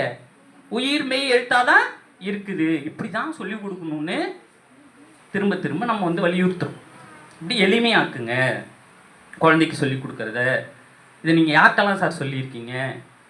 தமிழ்நாடு கல்விக் கொள்கை குழுன்னு ஒரு டீம் இருக்குது தெரியுங்களா? ஒரு குழு அமைச்சு ஆய்வு பண்ணி இப்போ அறிக்கை சப்மிட் பண்ணிட்டாங்க, கொடுத்துருக்காங்க, அரசுக்கு கொடுத்துருக்காங்க. அதில் ஒரு உறுப்பினர் எங்கள் பள்ளியினுடைய முதல்வர் மதிப்புக்குரிய துளசிதாசன் அவர்கள். எங்கள் பள்ளியோட முதல்வர் தமிழ்நாடு அரசினுடைய கல்விக் கொள்கை குழுவில் ஒரு உறுப்பினர்னா பாருங்கள். அப்போ நம்ம எந்த பள்ளியில் வேலை பார்த்துருக்கோன்னு பாருங்கள். அவர்கிட்ட வேலை பார்த்துருக்கோம். அவர்கிட்ட தமிழ் எப்படி சொல்லிக் கொடுக்கணும் அப்படின்னு போய் சும்மா நடத்திட்டு வர முடியுமா? முடியாது. போன உடனே என்ன படிச்சிங்க, புதுசாக என்ன தெரியும் உங்களுக்கு, அப்படி தான் கேட்பாங்க. புதுசாக என்ன வாசிச்சிருக்கீங்க, என்ன புத்தகம் வாசிச்சிருக்கீங்க, குழந்தைக்கு என்ன சொல்லியிருக்கீங்க, அப்படி தான் கேட்பாங்க. நீங்கள் மட்டும் எழுதினா போருமா? உங்கள் குழந்தைலாம் எழுதாதா? நீங்கள் பாடம் நடத்துகிற குழந்தை எழுதாதா? பாடம் கேட்குற குழந்தை எழுதாதா? உங்கள் கூட பணியாற்ற ஆசிரியர் எழுத மாட்டாங்களா? எனக்கு கொடுத்த வேலையை பாருங்கள். நீங்கள் மட்டும்தான் எழுதுவீங்களா? பத்திரிகையில் உங்கள் பேர் மட்டும்தான் வரணுமா? உங்கள் கூட பணியாற்ற உங்கள் ஆசிரியர் பேரும் வரணும், உங்கள்கிட்ட படிக்கிற குழந்தைங்களோட பேரும் வரணும். வந்திருக்குது, எழுதியிருக்கிறாங்க. அப்போ இந்த எளிமையாக இதை எடுத்துகிட்டு போகிறதுக்கு நாம் வந்து உயிர்மை எழுத்த சொல்லி கொடுக்கணும். இப்போ இங்கே 12 × 18 216 உயிர் மெய் எழுத்துக்கள். இதுக்குள்ளே என்ன இருக்குன்னு சொல்லியிருக்கோம்? உயிர்மை குறில், உயிர்மை நெடில், வல்லின உயிர்மை குறில், வல்லின உயிர்மை நெடில், மெல்லின உயிர்மை குறில், மெல்லின உயிர்மை நெடில். அப்புறம் என்னென்ன இருக்குது? இடையின உயிர்மை குறில், இடையின உயிர்மை நெடில். இப்படி நிறைய வகைப்படுத்த முடியும். அதுக்குள்ளே நம்ம ஆழ்ந்து பார்த்தோம்னா இது எல்லாத்துக்கும் மேத்தமெட்டிக்ஸ் மாதிரி ஒரு நம்பர் என்ன செய்ய முடியும்? கணித மாதிரி போட்டு நம்மளால் வச்சுக்க முடியும் தெளிவாக. இதெல்லாம் தெளிவாக வச்சுக்கணும். தமிழ் படித்த நாம தானே செய்யணும். இதை நான் எப்போ சார் செஞ்சீங்க அப்படின்னா, நான் நேற்று தான் இங்கேயும் நான் பார்த்தேன், போய் கூர்ந்து கவனிச்சு சரி இப்படிலாம் சொல்லலாம், இதுக்குள்ளே வேறு மாதிரி நம்ம பார்க்க வேண்டியிருக்கு. இவ்வளோ நாள் பார்க்கலையா? உண்மையாக பார்க்கல. இதில் சொல்கிறதுக்கு என்ன இருக்குது? நேற்று தான் இது இப்படிலாம் கேட்டகரி இருக்குதுன்னு தெரியும். எவ்வளோ எண்ணிக்கை இருக்குது அப்படிங்கிறது கணக்கு இருக்குல்ல, அதெல்லாம் வந்து நேற்று தான் போய் பார்த்தோம். அப்போ 10 சொன்னீங்க. அதில் வந்து இப்போ நம்ம உயிர்மை பார்த்துருக்கோம். உயிர்மை எதுவும் குழப்பம் இருக்கா? ஒரு உயிரையும் ஒரு மெய்யையும் கூட்டி ஒரு உயிர்மை எழுத்த உருவாக்க முடியும் தானே? இது ஏன் சார்பு எழுத்துன்னு சொல்கிறோம்? எதை சார்ந்து வருது? முதல் எழுத்து உயிர் 12 மெய் 18 ஆகிய 30 எழுத்துக்களை சார்ந்து பிறப்பதனால இதை வந்து சார்பு எழுத்து வகைக்குள்ள வச்சிருக்காங்க. இதுதான் அடிப்படை. இதை நம்ம தெளிவாக புரிஞ்சுக்கிட்டோம் அப்படின்னாலே என்ன செய்ய முடியும் நம்மளால? ஐயா கூப்பிட்றாங்க பாருங்க. வெயில் தள்ளி உட்காந்துக்கோங்க கொஞ்சம். சரி, என்ன வகுப்பு அவ்வளவு சுவையாவா இருக்கு? வெயில் போடுறது கூட தெரியுது அம்மா. சரி சரி சரி சரி, இங்கே கூட வந்துருங்க. இங்கே வந்துருங்க. இப்படி கூட உட்காருங்க. இப்படி கூட உட்காரலாம். இங்கே உட்காருங்க. இதுக்கு வந்துருங்க. வெயில் இல்லாமா இங்கே கூட வந்துருங்க. இங்கே ஒரு சேர் காலியாக இருக்கு. சரி சரி, இப்போ இந்த உயிர்மை எழுத்து சார், உயிர்மை எழுத்துலேயே இவ்வளோ எடுத்துக்கிட்டீங்களே, இன்னும் ஆயுதம் இருக்கு, 2 அளபடை இருக்கு. எவ்வளோ முடிச்சிருக்கோம்? 2 அளபடை, ஒரு உயிர்மை, ஒரு ஆயுதம், 2 அளபடை, அப்புறம் பாக்கி 6 இருக்குல்ல, 4 முடிச்சிருக்கோம். 6 என்னவா இருக்குது? 6ம் குறுக்கமாக இருக்குது. சந்தேகமாக இல்லாமல் சொல்லலாம். தப்பாக இருந்தால் திருத்திக்க போகிறோம், அவ்வளோதான். உடனே அப்படியே எதுவும் பண்ண போகிறதில்ல. என்ன இது கூட தெரியலையா அப்படின்னா எனக்கும் தெரியாது. அதான் திரும்ப நான் சொல்கிறேன். கற்றுக்கிறது தான், முயற்சி பண்ணுறது தான். 6 குறுக்கம் இருக்குதா? இப்போ உங்களுக்கு புரியுதா? அளபடை அப்படின்றது என்னன்னு தெரியுதா? குறுக்கம் அப்படின்றது என்னன்னு புரியுதா? அளவு, எடைனா கூடுதல். நம்ம வாளி, நீர் நிரப்பப்பட்ட வாளி கூடுதலாக ஒலிக்க போகுது. தனக்குரிய மாத்திரை அளவில் இருந்து எழுத்துக்கள் கூடுதலாக ஒலிக்க போகுது. எங்கே அப்படின்னா அது இலக்கியத்திற்குள்ள பாடல் எழுதுகிறப்ப அங்கே தேவை ஏற்படுற இடத்துல அதை என்ன செய்ய போகிறாங்க? கூடுதலாக. அது நம்ம பேச்சு வழக்கிலலாம் இல்லை. அதை ஒன்று புரிஞ்சுக்கணும். தமிழ் இப்போ வேறொரு திசை நோக்கி போயிட்டுருக்கு. எழுத்து உலகமாயிட்டு எல்லாம் கவிதை, கட்டுரை, சிறுகதை, நாவல், இலக்கியம் அப்படின்னு வேறொரு பக்கம் பயணப்பட்டுருக்கோம். இன்றைக்கி வந்து மரபு பாடல்கள் எழுதுகிற ஆட்களினுடைய ஆசிரியர்களுடைய எண்ணிக்கை மிக மிக குறைவாயிட்டு. ஐயா எழுதுறாங்களாங்க ஐயா? ரொம்ப ரொம்ப நன்றிங்க. கற்றுக் கொடுங்கய்யா எங்களுக்கும். நாங்கள் சும்மா புது கவிதைங்கிற பேரில் எதையாச்சும் வந்தது போனதெல்லாம் போட்டு எழுதி வச்சுட்ருக்கோங்கய்யா. இது அதான் கற்றுக்கணும், அதையும் கற்றுக்கணும். மரபும் நமக்கு தேவை. அப்புறம் ஒரு ஒரு கூட்டம் கிளம்பி மரபு வேண்டாம், அது வரலாறு படிங்க, புது கவிதை வரலாறு படிச்சிங்கன்னா அதுக்குள்ளே இருக்குது. காவிய படுதாக்கள்லாம் சொல்லியிருப்பாங்க, எதுகை தேர்கள் மோனப்பல்லக்கு அப்படின்னு சொல்லி நிறைய இருக்குது. வாசிங்க, தமிழ் ஒரு பெரிய கடல். சரிங்களா, அதுக்குள்ளே நம்ம போக வேண்டாம். சரி, அப்போது எடை அப்படின்னா கூடுதல். 2 இடத்துல ஓசை என்ன செய்ய போகுது? வர்ற வழக்கத்தை விட தனக்குரிய மாத்திரை அளவில் இருந்து மிகுந்து ஒலிக்கும், கூடுதலாக ஒலிக்கும். அதை தான் நம்ம உயிர் அளபடை ஒற்று அளபடை அப்படின்னு சொல்கிறோம். இது மரபு எழுதுறதுக்கு ரொம்ப அவசியமானது. புது கவிதையில் அதெல்லாம் யாரும் பயன்படுத்துறது இல்லை. அது புது கவிதை எப்படி வேணாலும் எழுதலாம்னு சொல்லிட்டாங்க. அது கட்டற்ற கவிதைகளாக இருக்குது. அது ஒரு உலகம். நான் மரபு எழுதுகிறோம் அப்படின்னா இது அவசியம் தெரிஞ்சுக்கணும். எனக்கு மரபுலாம் தெரியாது, சுத்தமாக தெரியாது. அப்போ புது கவிதையில் ரொம்ப டேலண்டாக நீங்கள் அப்படி எழுதிடுவீங்களா அப்படின்னா அதுவும் தெரியாது. சும்மா ஏதோ நமக்கு தோன்றத பிறர் விரும்புகிற மாதிரி ஓரளவுக்கு நம்மளால் சொல்ல முடியுது அப்படின்னு நான் நம்புகிறேன். ரசிக்கும்படியாக ஒரு காட்சியை கவிதையாக்க முடியுது அப்படின்னு எனக்கு தோணுது, அவ்வளோதான். ஒரு சின்னதாக ஒரு கதை சொல்கிறேன். என் கூட பணியாற்றிய ஒரு மேம் வீடு வந்து தீப்பற்றி எரிஞ்சிடுச்சு. தீப்பற்றி எரியறதுன்னா என்னன்னு தெரியும்ல? அந்த வீடை பார்த்துருக்கீங்களா? கூரை வீடு. அதுவும் கூரை வீடு எப்படி கூரை வீடு இருந்துச்சுன்னா எப்படி இருக்குன்னு பார்த்து கற்பனை பண்ண முடியுது அவங்களால? அந்த சூழலுக்கெல்லாம் ஆட்படணும் நம்ம. அது யார் வீடோன்னு நினைக்கக்கூடாது. என் வீடு இப்படி எரிஞ்சிச்சுன்னா நான் என்ன மனநிலையில் இருப்பேனோ அதே மனநிலையில் தான் அந்த வீட்டில் இருப்பவர்களும் இருக்கிறார்கள் என்பதை உணரணும். அப்படி உணர்ந்தால் மட்டும்தான் நம்மளால் இந்த சமூகத்திற்கான மனிதனாக மாற முடியும். எரியுதுப்பா, எரிஞ்சிட்டு இருக்குப்பா அப்படி சொல்லிட்டு என் வேலைக்கு போயிடக்கூடாது. நம்மட்டிக்கு அப்படியே நம்மளுடைய சூழல் வேலையில் தள்ளிட்டா கூட இது பற்றின சிந்தனை இருக்கணும். எப்போ நேரம் கிடைக்குதோ ஓடி அங்கே பார்க்கணும், யாராக இருந்தாலும் பார்க்கணும். நடந்து போகிறப்பையும் சரிதான். பக்கத்தில் ஒருத்தவங்க விழுந்துட்டாங்க அப்படின்னா நமக்கு எவ்வளோ வேலை இருந்தாலும் பரவாயில்ல, அந்த இடத்துல ஆளாக இருக்கணும். தூக்கி அவங்களுக்கு நம்ம கரம் அவங்க மேலே இருக்கணும். அவங்கள தூக்கி சரி பண்ணுற இடத்துல நம்ம இருக்கணும். அப்படியான மனிதர்களாக இருக்கணும். நீங்கள் இருக்கீங்களா? அப்படி ஒரு கேள்வி இருக்குல்ல. இருக்கும் தோணுது. அதனால தான் சொல்கிற இடத்துலையும் இருக்கிறோம். அப்போ அவங்க கேள்விப்படுறோம், இது மாதிரி மேமோட வீடு எரிஞ்சிடுச்சு அப்படின்னு சொன்னோடனே அன்றைக்கி சாயந்தரமே பள்ளியை முடிச்சுட்டு உடனே கிளம்பி ஒரு 4-5 ஆசிரியர் அவங்க போய் பார்த்துட்டு வருவாங்க.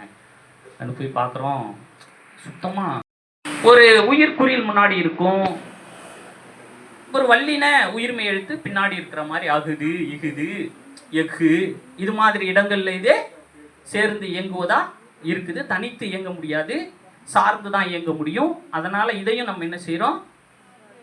சார்பெழுத்து அப்படின்னு சொல்கிறோம். இதில் பெருசாக செய்திகள் இல்லை. நாம் விஷுவலைஸ் என்னம்மா ஒலிக்கிறதா?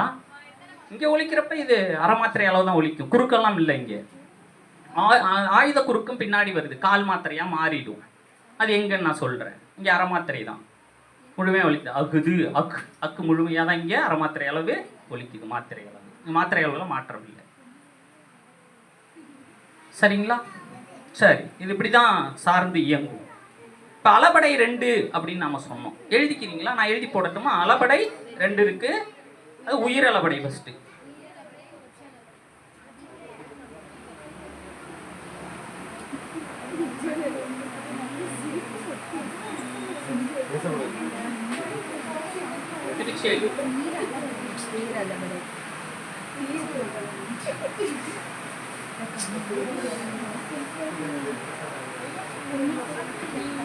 இதில் 2 அளபடை 2, ஒன்று உயிரளபடை, ஒற்றளபடை. மேலே எழுதிக்கும். எஸ்,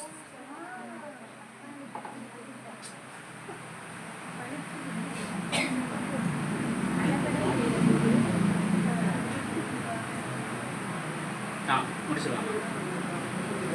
ஆமாம்மா, இல்லை முடிச்சிடலாம். எஸ்மா, உயிரளபடை, ஒற்றளபடை. இந்த அளவு எடை ஓகேங்களா, கூடுதலாக ஒலிப்பது அப்படின்னு தான் இங்கே சொல்கிறாங்க. தனக்குரிய மாத்திரை அளவில் இருந்து மிகுந்து ஒலிப்பது. அப்போ மிகுந்து ஒலிக்கிறப்ப என்ன ஆகும்? ஓரசை சீரா இருந்ததுன்னா ஈரசை சீரா மாறிடும், மூவசை சீரா மாறிடும். ஓகேங்களா? எப்படி எழுதிட்டே வாங்க.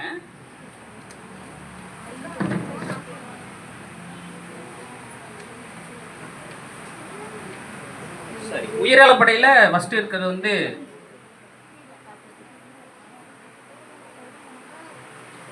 அளபடையில் உயிரளபடையில் வந்து செய்யுளிசை அளபடை,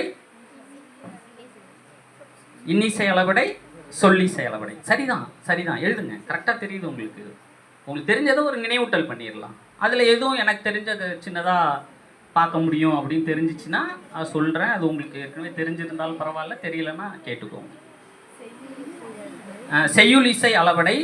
செய்யுள் இசை அப்படின்னாவே இன்னொரு பேர் இருக்குது, அது இசை நிறை அளபடை. இசையை நிறைவு செய்வதற்கு வருதான். இசை எங்கே நிறைவு செய்ய முடியும்? எங்கே நிறைவு செய்வாங்க? குறைஞ்சிருந்தா அது நிறைவு செய்யலாம். மிகுதியாக இருந்தால் என்ன செய்ய முடியும்? அங்கே கூடுதலாக இருக்கும், அவ்வளோதான். இங்கே குறைந்திருப்பதை நிறை அப்படின்னா முழுமையாக்குவது. குறைந்த இடங்களில் அந்த ஓசையை நிறைவு செய்வதற்காக வருவது. செய்யுளில் ஓசை குறையும் போது அந்த ஓசையை நிறைவு செய்வதற்காக அளவெடுப்பது. அப்படி புரிஞ்சுக்கோங்க. சரியா? அப்படி புரிஞ்சுக்கோங்க. செய்யுள் இசை அல்லது இசையை நிறைவு செய்ய இசை நிறை அளபடை. இப்படி கொஞ்சம் குழப்பு. இது டிஎன்பிஎஸ்சிலாம் இது மாதிரி கொஷின்ஸ் வருது. எக்ஸாம்பிள் கொடுப்பாங்க, எடுத்துக்காட்டு கொடுப்பாங்க. நம்ம அதை பார்த்து அசை பார்த்து பிரித்து செய்யுள் இசையா, சொல்லிசையா, இன்னிசையா அப்படின்னு நம்ம பார்க்கணும். செய்யுளில் ஓசை குறையும் போது அதை நிறைவு செய்வதற்காக அளவெடுப்பது.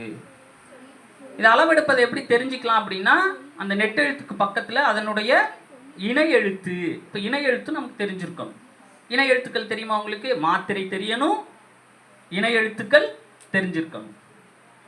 இணை எழுத்துக்கள் உயிர் எழுத்துக்களுக்கு வந்து நெடில் ஆக்கு குறிலா, ஈக்கு நெடில் ஈக்கு குறில் ஈ, ஊக்கு நெடில் ஊக்கு குறில் ஊ. அப்படியே போட்டுக்கோங்க, ரவுண்டாக போட்டுக்கோங்க. இணை எழுத்துக்கள்னு போட்டுக்கோங்க.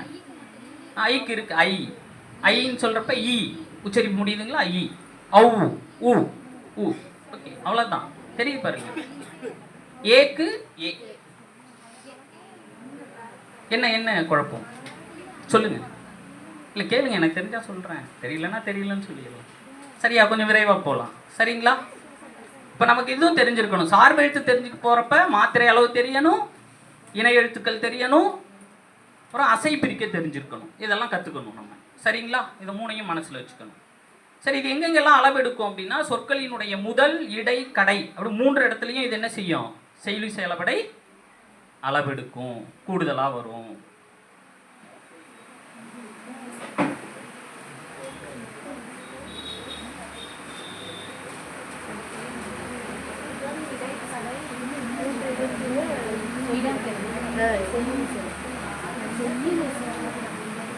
சொல்லினுடைய முதல், இடை, கடை 3 இடத்துலையும் இது என்ன செய்யும்? அளவெடுக்கும்.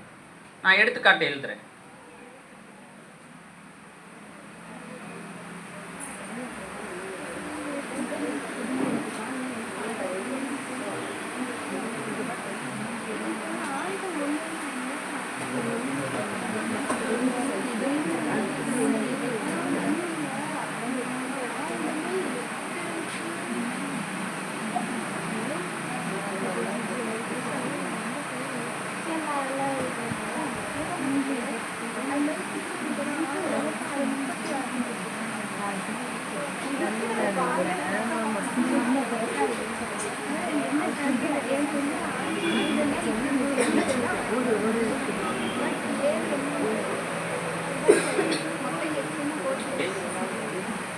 இப்போ பாருங்க, கூடுதலா இருக்கு.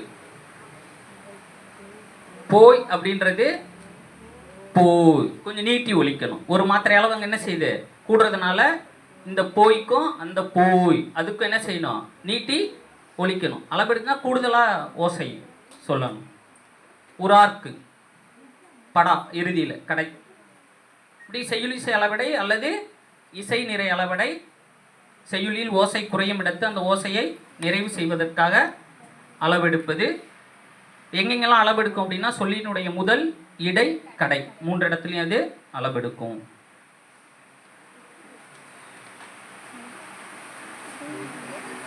அடுத்து இன்னிசை அளவடை. இனிய ஓசைக்காக அளவெடுப்பது. சரியாக தான் இருக்குது, ஆனால் இனிய ஓசை தருவதற்காக இங்கே எழுத்துக்கள் என்ன செய்யுது? கூடுதலாக பயன்படுத்த வேண்டியிருக்குது. வந்து ஈரசை சீர் என்னவாகும் அப்படின்னா, மூவசை சீராயிடும். இங்கே வந்து ஓரசை சீர் வந்து ஈரசை சீராயிடும். இங்கே ஈரசை சீர் வந்து மூவசை சீராயிடும். செய்யுளில் ஓசை குறையாத இடத்திலும் இனிய ஓசைக்காக நெட்டெழுத்துக்கள் அளவெடுப்பது இன்னிசை அளபடை அப்படின்னு சொல்லியிருக்காங்க. கெடுப்பதும் அப்படின்னு இருக்கிறது தூ நெடிலா மாறி அப்புறம் அளவெடுக்கும். இனிய ஓசைக்காக அளவெடுக்கிறதுனால இது என்னன்னு சொல்கிறோம்? இனிய ஓசை இன்னிசை, இசை இன்னிசை அளபடை அப்படி நினைவு வச்சுக்கோங்க. நமக்கு எங்கே குழப்பம் அப்படின்னா அந்த செய்யுளிசை அளபடை தான் குழப்பம். செய்யுளிசை அசைவிடை அல்லது இசை நிறை அளபடை அப்படி ரெண்டு இருக்கிறதுனால நம்ம மாற்றிடுவோம் எங்கேயாச்சும். அதனால் அதை கொஞ்சம் நினைவில் வச்சுக்கோங்க. இது வந்து கெடுப்பதும்.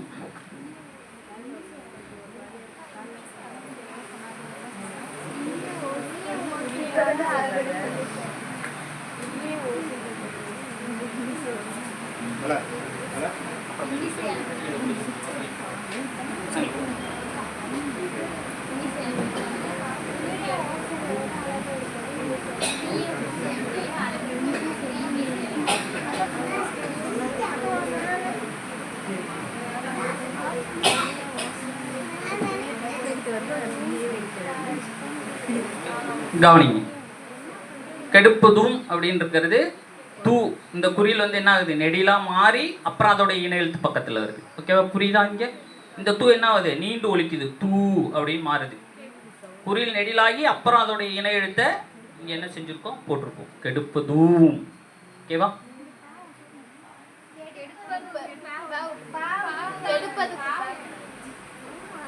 இங்கே கரெக்டாக இருக்கா? சரி சரி, கொஞ்சம் அப்படி ஆகிடும், சரி பண்ணிக்கிறேன். நன்றி. அப்படிதான் சொல்லணும். அப்படி எழுதிட்டே போகிறப்ப பக்கத்தில் இப்போ வந்திருக்கா, அப்புறம் அப்படியே விஷுவல் ப்ராப்ளம் அப்படி சொல்லிக்க வேண்டியதான். உண்மையாகவே மறந்துட்டேன். இல்லை இல்லை, அதை இப்படி சொன்னதுனால விஷுவல் ப்ராப்ளம் அப்படின்னு சொன்னதாக சிரிக்கிறாங்க. சரி, கெடுப்பதும். அடுத்து சொல்லு மாறுது, அதனால அதுக்கு பேரு சொல் இசை அளபடை. சொல்லே ஒரு சொல் இன்னொரு சொல்ல என்ன செய்து மாறிக்கிறது. என்ன சொல் என்னவா மாறுது? பெயர் சொல் வினையச்ச சொல்லா மாறுது. பாருங்க, ஒரு பெயர் சொல்ல என்ன செய்யறாங்க? அளபடையாக்கி வினையச்ச சொல்லா பயன்படுத்துறாங்க. இப்போ இது மரபுக்கு இது மிக மிக முக்கியமா இருக்கு. புதுக்கவிதைக்கு இது அவசியம் இல்லாததா இருக்குது. அதனால நீங்கள்லாம் மரபு எழுது. ஐயா இருக்காங்க, ஐயாட்ட ஒரு வகுப்பு கேட்டு ஒரு வகுப்பெல்லாம் மரபு கற்றுக்க முடியாது, ரொம்ப கடினமானது. அதனால் இருக்கிறப்ப இது மாதிரி உறவுகள் இருக்கிறப்ப நம்ம கற்றுக்கிட்டா தான் உண்டு. இல்லைன்னா மரபு சொல்லி கொடுக்கறதுக்கெலாம் ஆளே இல்லை. அந்த நமக்கு கடைசியாக இருக்கிற இலக்கணம் இருக்கு, யாப்பு இலக்கணத்தை அப்படி தெளிவாக கொண்டு வந்து நடத்தி புரிய வச்சு ஒரு வெண்பாவை எழுத வைக்கிற அளவுக்கு ஆசிரியர் நான் இல்லை அப்படி தான் சொல்லணும். ஆசிரியர் இல்லைன்னு சொல்லக்கூடாது, நான் இல்லை அப்படி சொல்லிக்கலாம். அப்படியான ஆட்கள் குறைவு. அதனால் அப்படி இருக்கிற நபர் உங்களுக்கு தெரியுறாங்க அப்படின்னா ஐயா மாதிரி நபர்கள் அருகாமையில் இருக்கிறப்ப கேட்டு கற்றுக்கோங்க. மரபு மிக முக்கியமானது. சரி, இங்கே சொல் இசை அளபடை, சொல் இசை அளபடை. சொல்ல என்ன செய்யுது? வேற ஒன்றா மாறுது, எச்சமாக மாறுது. பெயர் சொல் வினையச்ச சொல்லா மாறுது. இதுலேயும் சில எடுத்துக்காட்டுகள் தான் இருக்குது. உரநசை, அது கூட ஈ சேர்த்து உரநசை. தழி தழி அப்படி நீளுது. ஓகேங்களா? நசை அப்படின்னா விருப்பம். நசை அப்படின்றதுக்கு என்ன பொருள் சொல்றாங்க? விருப்பம். அழிச்சிட்டு எழுதிடுறேன்.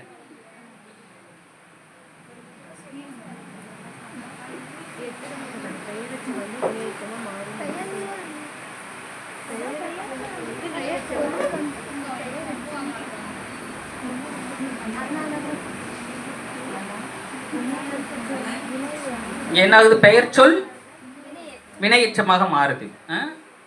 எடுத்துக்காட்டு வந்து உரநசை. உரநசை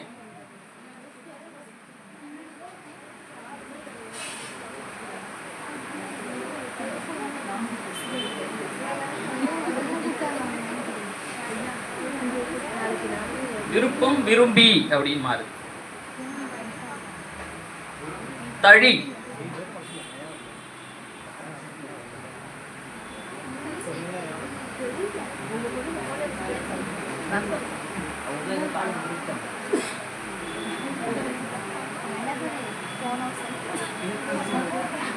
தழுவி அப்படின்னு மாறுது. இப்போ இந்த எடுத்துக்காட்டுகள் தாண்டி வேற நான் ஒரு 2-3 புத்தகம் போய் பார்த்தேன். அது போய் பார்த்தா இதே மீண்டும் மீண்டும் வர்ற அதே எடுத்துக்காட்டை தான் என்ன செஞ்சுருக்காங்க அப்படின்னா கொடுத்துருக்குறாங்க. அதை தாண்டி நமக்கு பரிச்சயம் இல்லை. நம்ம நல்லா இப்போ மரபு எழுதுறதுல ஆற்றல் மக்கவர்களாக இருந்தோம்னா தேடி கண்டுபிடிச்சி எப்படி இங்கே மாறுது அப்படின்னு நம்மளால ஒரு சொல்ல என்ன செய்ய முடியும், கண்டுபிடிக்க முடியும். அந்த ஆற்றல் நம்மள்ட்ட இல்லாதனால யாரோ எழுதி வச்ச ஒரு 3-4 புத்தகத்தை புரட்டி புரட்டி பார்த்துட்டு அதில் தொடர்ந்து சொல்லப்பட்டிருக்கு அதே எடுத்துக்காட்டுகளை எடுத்துகிட்டு வந்து திரும்ப என்ன செய்கிறோம், வாமிட் தான் அப்படியே உள்வாங்கிட்டு வந்து அப்படியே இங்கே உங்கள்கிட்ட சொல்லிட்டு போகிறோம். நீங்கள் அதை அப்படியே காப்பி பண்ணிட்டு போய் சொல்கிறீங்க. இந்த நிலை தான் இங்கே இருக்குது. இதில் பயன்படுறது வந்து வன்தொடர் குற்றியல் உரம் பயன்பாட்டில் இருக்குது. நம்ம ஒற்று மிகு விதி மிகா விதிக்கு வந்து அது முக்கியமானதாக இருக்குது. அது ஒன்று தான் இந்த வரிசையில் வந்து உயிர்மை எழுத்துக்களும் இந்த வன்தொடர் குற்றியல் உரம் மட்டும்தான் எனக்கு தெரிஞ்ச அளவில், என் அறிவுக்கு எட்டின அளவில் நம்ம எழுத்து வழக்கில் என்ன செஞ்சிட்ருக்கோம், பயன்படுத்திட்டு இருக்கோம். அளபடையெல்லாம் அப்படியே கைவிடப்பட்டு இருக்குது. அதனால் தெரிஞ்சுக்கணும் இப்படி இருக்குது. டிஎன்பிஎஸ்சி தமிழ்நாடு அரசு தேர்வு போட்டித் தேர்வுக்கு வந்து மிக முக்கியமாக இருக்குது. அது இப்போ நமக்கு தமிழ் வந்து கட்டாய பாடமாக என்ன செஞ்சுருக்காங்க, அறிவிச்சிருக்காங்க. நமக்கு அது ஒரு வாய்ப்பு. அதனால் தொடர்ந்து நீங்கள் கணிதம் நல்லா பாருங்கள், அறிவியல் படிங்க, சமூக அறிவியல் படிங்க. அதோட தமிழ் நம்மள்கிட்டே இருக்குது. எளிமையாக ஒரு பணிக்கு நம்மளால் என்ன செய்ய முடியும், போய் அமர முடியும். மற்றவங்க மாதிரி அப்படியே ஏனோ தானோன்னெலாம் படிக்கிற வழக்கத்தை நிறுத்திட்டு எல்லாமே தெரிஞ்சுக்கணும். 10th புத்தகம் வரைக்கும் மேத்தமெட்டிக்ஸ் பாருங்கள், மேக்ஸ் பாருங்கள். 10th புத்தகம் வரைக்கும் அறிவியல், சமூக அறிவியல், கணிதம், இது எல்லாத்தையும் நீங்கள் திரும்ப ரீகால் பண்ணிகிட்டே இருங்க. அதுதான் சிலபஸ் அதுக்குள்ளே இருக்குது டிஎன்பிஎஸ்சி. அதனால் அது அப்படியே நமக்கு 12th முடிஞ்சிச்சு, 12ஆம் போட முடிஞ்சிச்சு, கணிதம் வேண்டாம், நம்ம தமிழ்துறை வந்துட்டோம் அப்படின்னு நினைக்காம அதை திரும்ப ரீகால் பண்ணிகிட்டே இருங்க. அதோட அந்த நம்ம கிடைக்கிற வழிகாட்டி நூலெல்லாம் வாங்கி படிச்சுட்டே இருங்க, போயிடலாம். அப்போ அது நம்ம டிஎன்பிஎஸ்சிலாம் இதெல்லாம் கேட்பாங்க. இதெல்லாம் நம்ம கொஞ்சம் மனசில் இருத்தி வச்சுக்கணும். சரிங்களா? சொல்லிசை அளபடை இது வரைக்கும் கூடுதல் சொன்னோம். இனிமேல் 6 என்ன ஆக போகுது, குறைய போகுது. தனக்குரிய மாத்திரை அளவில் இருந்து குறைந்து ஒழிப்பது, அதான் குறுக்கம் அப்படின்னு சொல்கிறோம். குறுகுவது எங்கெல்லாம் குறுகுது அப்படின்னு பார்க்கலாம்.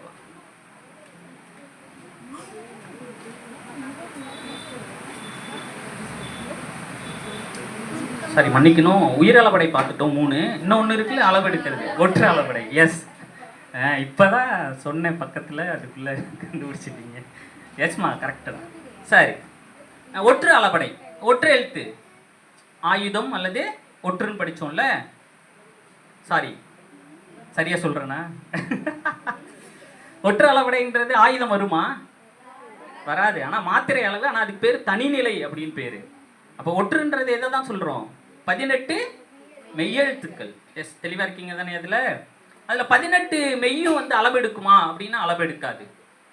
அது மெல்லினம் 6ம் இடையினத்தில் ஒரு 4. மெல்லினம் 6 என்னென்னு தெரியுமா? இங்கு, இஞ்சி, இன்னு, இந்து, இம்மு, இன்னு. எங்கன்னா நம்மன்னு சொல்கிறது சரியா? அது வந்து சரிதான், நினைவில் வச்சுக்கிறதுக்கு சரி. ஆனால் அது எழுதுறப்ப புள்ளி வச்சு தான் என்ன செய்யணும், மெய்யா மாட்டி தான் எழுதணும். எங்கன்னா நம்மன்னு சொல்கிறப்ப உயிர் மெய்யா, அது பயிற்சிக்காக நினைவில் வச்சுக்கிறதுக்காக அப்படி சொல்லணும். எரள வழலை அப்படின்னு சொல்லிடுறோம். ஆனால் இ, இரு, இல்லு, இவ்வு, இழு, இல்லு அப்படி தான் அதை என்ன செய்யணும், எழுதணும். அதையே நம்ம எரள வழலெல்லாம் பயிற்சி பண்ணுறப்ப இ, இரு, இல்லு, இவ்வு, இழு, இல்லு அப்படி நம்ம என்ன செய்யலாம், பயிற்சி பண்ணி வச்சுக்கோங்க. அது மாதிரி முயற்சி பண்ணுங்க. அப்போ மெல்லினம் 6 எழுதிக்கோங்க. இங்கு, இஞ்சி, இன்னு, இந்து, இம்மு, இன்னு. இடையினத்தில் 4 மட்டும் அளவெடுக்கும் அப்படின்னு சொல்லியிருக்காங்க. அது என்னென்ன அப்படின்னா இவ்வு, ஈ, இல்லு, இல்லு.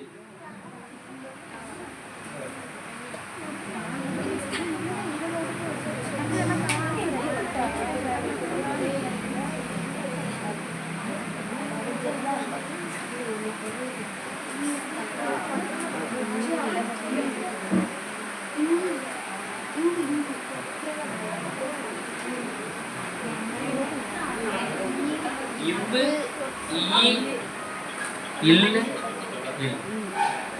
இது 4, அது ஒரு 6. 6 4 10 ப்ளஸ் இன்னொன்று இருக்கு, ஆயுதமும் அளவெடுக்கும். அது மாதிரி மொத்தம் 11 எழுத்து அளவெடுக்கும். மெய்யெழுத்தில் 10ம் ஆயுத எழுத்தும் இது மாதிரி அரை மாத்திரை இருக்கலாம், இதுவும் என்ன செய்யும், அளவெடுக்கும். மொத்தம் 11 எழுத்துக்கள் அளவெடுக்கும். இதுவும் எங்கெல்லாம் சொல் அளவெடுக்கும் அப்படின்னா சொல்லினுடைய முதல், இடை, கடை 3 இடத்துலையும் என்ன செய்யும்? அளவெடுக்கும். கலங்கு எழுதிட்டுங்களா? மேலே எழுதுறேன். எவ்வளோ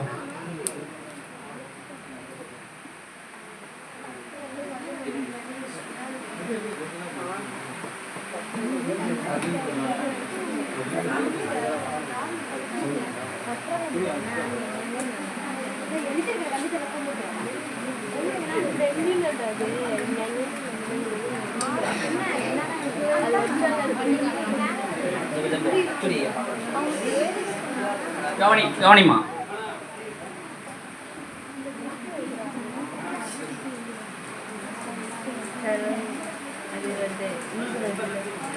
கண் கலங்கு இடை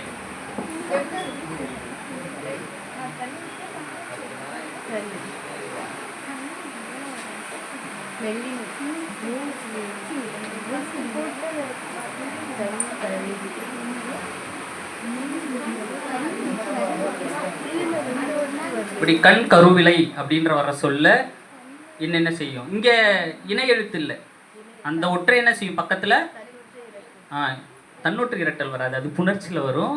அதே ஒற்றை இங்கே பக்கத்தில் அளவெடுக்கும், ஓசைக்காக வரும். எஸ், தன்னொற்று இரட்டல் இனமிகள் இணையவும் பண்பிற்கு இயல்பு. 12வதுல நல்லா படிச்சிருக்கீங்க. பண்பு பெயர் புணர்ச்சி, ஈறுபோதல், இடையுகரம் ஈயாதல், ஆதி நீடல், அடியகரம் ஐயாதல், தன்னொற்று இரட்டல், முன்னின்ற மெய்திருதல், இனமிகள் இணையவும் பண்பிற்கு இயல்பு. அது பண்பு பெயர் புணர்ச்சிக்குரிய நூற்பா. எஸ், நல்லா படிச்சிருக்காங்க. இது கண் கருவிலை அப்படி ஒற்று இரட்டித்து வருது. அடுத்து வந்து கலங்கு, அதே ஒற்று பக்கத்தில் வரும். இடை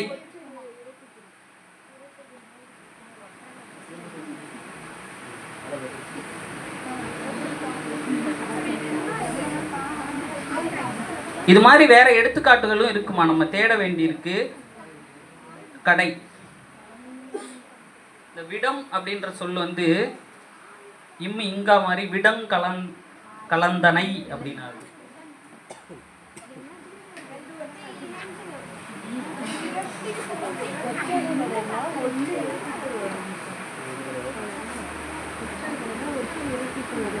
இடம் கலந்தனை கடை. ஒற்றும் முதல், இடை, கடையில் என்ன செய்து அளவெடுக்குது. இங்கே அந்த ஒற்றையே இணை எழுத்து இல்லை, அதே ஒற்று மிகும். உயிரளபடையில் தான் நமக்கு வந்து இனம் இணை எழுத்து என்ன செய்யும்? பக்கத்தில் நெடிலுக்கான குறியில் வந்து பயன்படுத்துவோம். அதை நினைவில் வச்சுக்கோங்க. சரி, அடுத்து வந்து குற்றியல் உகரம். இது முக்கியமானது. இது கொஞ்சம் கவனிச்சிங்கன்னா புரிஞ்சுக்கலாம். இது வந்து நமக்கு வந்து ஒற்று மிகும் விதி மிகாவிதிக்கு இது வந்து பயன்படும். வன்தொடர் குற்றியல் உகரம், அதுக்கு பக்கத்தில் ஒற்று மிகும். அப்படி நிலைமொழியிலிருந்து வருமொழியில் க, ச, த, ப வர்க்க எழுத்துக்கள் காலேருந்து நவ் வரை, அது காலேருந்து கவ் வரைக்கும் அதோடைய வர்க்க எழுத்துக்கள் எது முதல் மொழியாக வந்தாலும் வருமொழியினுடைய முதல் ஒற்று இடையில மிகணும் அப்படின்றது விதி. சரிங்களா? இது ஆக்கிப்பா படிங்க. ஆக்கிப்பாலாம் நல்லா தெளிவாக இருக்குது, நிறைய இருக்குது. இதெல்லாம் நிறைய நூல்கள் ஒற்று மிகாவிதிக்கெல்லாம் வந்திருக்குது. நிறைய திரை இசை பாடல் வச்சு ஒரு ஆசிரியர் அரங்கநாதனாகியா மருது அரங்க மருதுராசனா மருது அரங்கராசனா அவங்க ஒன்று மருதூர் அரங்கராசன் ஒரு நூல் போட்டிருக்காங்க, ஒற்றுமிகு விதி மிகாவிதி. அதில் திரை இசை பாடல்கள்லாம் மேற்கோள் காட்டி நல்ல அழகான நூல், மனசில் பதிகிற மாதிரி கொடுத்துருக்காங்க. நம்ம இது மாதிரி நூல்களையும் நமக்கு வந்து தெரிஞ்சுக்கணும், தேடணும், மனசில் வச்சுக்கணும். எங்கெல்லாம் கிடைக்குதோ அதெல்லாம் புரட்டி பார்த்து படிக்கணும். இது எனக்கு தெரியும் அப்படின்னு போகக்கூடாது. இது மாதிரி வேறு என்னெல்லாம் சொல்லியிருக்காங்க, ஏன் இன்னொரு நூல் ஆக்கிப்பா இருக்குது ஒற்றுமிகு விதி மிகாவிதிக்கு, இதை தாண்டி இன்னொரு நூல் தேவைப்படுது இல்லை? அப்போ யாரோ ஒருத்தர் அதை எழுதுறாங்களே, நம்ம ஆக்கிப்பாவோடையே அப்படி சுற்றிட்டு இருக்கக்கூடாது. அடுத்து என்னெல்லாம் இருக்குது இது மாதிரி அப்படிங்கிற நூலை நம்ம என்ன செய்யணும்? தேட கற்றுக்கணும். சரிங்களா? இது மாதிரி நான் நூல் பேர் மறந்துச்சு, அந்த ஆசிரியர் பேர் மறந்துச்சு, ஆனால் அந்த நூல் பார்த்து படிச்சிருக்கேன். அடுத்து குற்றியல் உகரம் முக்கியமானது. அதில் வந்து வன்துறை குற்றியல் உகரம் தான் நமக்கு இங்கே ஒற்றுமிகிறதுல இருக்குது. குற்றியல் உகரம் அப்படின்றத ஃபஸ்ட்டு புரிஞ்சுக்கோங்க. வல்லின மெய் என்னென்ன? வல்லின மெய், வல்லின மெய் திரும்ப சொல்லுங்க. இச்சு, இட்டு, இத்து, இப்பு, இற்று. எஸ், கிளாப் பண்ணுங்க. Yes yes yes, super. Okay, இந்த வல்லின மெய்கள் மீது ஏறி வருகிற உகரம், மற்ற உகரம்லாம் கிடையாது. இந்த வல்லின மெய்கள் மீது ஏறி வருகிற உகரம், உகரத்துக்கு எத்தனை மாத்திரை? உ குறி உ. ஒன்று. உயிரெழுத்துக்கெல்லாம் 1, நெடிலுக்கெல்லாம் 2, அதுக்கு அரை. அது உயிர்மை எழுத்தாக மாறுறப்ப அதே அளவு தான். உயிரெழுத்து என்ன அளவு பெறுகிறதோ அதே அளவு தான் உயிர்மை எழுத்திலும் பெரும். அரை மாத்திரை அளவு கரைஞ்சிடுது அதுக்குள்ளேயே. அப்படியே உயிர்மை எழுத்தா அது மாறுறப்ப அந்த அரை மாத்திரை மெய்யோடைய அளவு என்ன செய்யுது? மாத்திரை அளவு அதுக்குள்ள கரைஞ்சிடுது அப்படின்னு சொல்றாங்க. சரிங்களா? அப்போ 1.5 மாத்திரை 2.5 மாத்திரைலாம் சொல்லக்கூடாது, புரிஞ்சுக்கணும். அதிகம் மாத்திரை எழுதுறப்ப எழுதுவோம், ஆனால் டோட்டல் போடுறப்ப அங்கே பார்த்தீங்கன்னா குறையும் டக்குன்னு. அதுக்கு ஒரு காரணம் இருக்குது. அதான் அந்த ஓசை அளவு குறைஞ்சிடுது அப்படின்னு சொல்றாங்க. சரி, வல்லின மெய்கள் மீது ஏறி வரும் உகரம். இக்கு சொன்னாங்க. இக்கு, இச்சு, இட்டு, இட்டு, இப்பு, இற்று.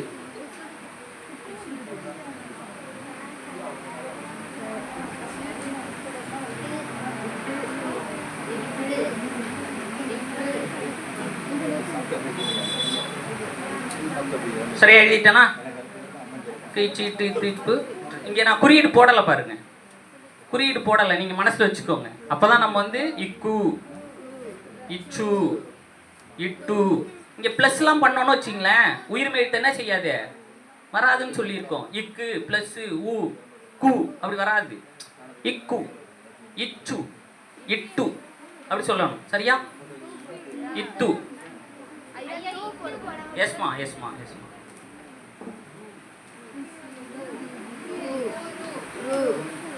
இதுதான் இந்த எழுத்துக்கள் எந்த சொல்லினுடைய இறுதியில் இருந்தாலும், அது எவ்வளவு பெரிய நீட்டு சொல்லா இருந்தாலும் அது என்னதான்? குற்றியலுகர எழுத்து தான். சரிங்களா? புரிஞ்சுக்கணும். இந்த கு, சு, டு, து, பு, ரு எந்த சொல்லினுடைய நீங்க இறுதியில பார்த்தாலும் அந்த சொல் என்ன? குற்றியலுகர சொல் தான். இன்னொன்று இருக்கு, முற்றியலுகரம்னு ஒன்று இருக்கு. ஆனால் பெரும்பான்மை இது குற்றியலுகர சொல்லாதான் இருக்கும். அப்படி பார்க்கணும். சரிங்களா? ஏதாச்சும் ஒரு சொல் சொல்லுங்க. இந்த தூ சு அந்த இதை வச்சுட்டு குசுடு துபுரில் முடிகிற மாதிரி ஏதாச்சும் ஒரு சொல் சொல்லுங்க. குரங்கு. Very good. யார் சொன்னது? எஸ் தம்பி. குரங்கு. கடைசியில் இருக்கா? இதுக்கு முன்னாடி என்ன சொல் இருக்கு? இங்கு. இங்கு என்ன? மெல்லினம். மெல்லினம் தானே?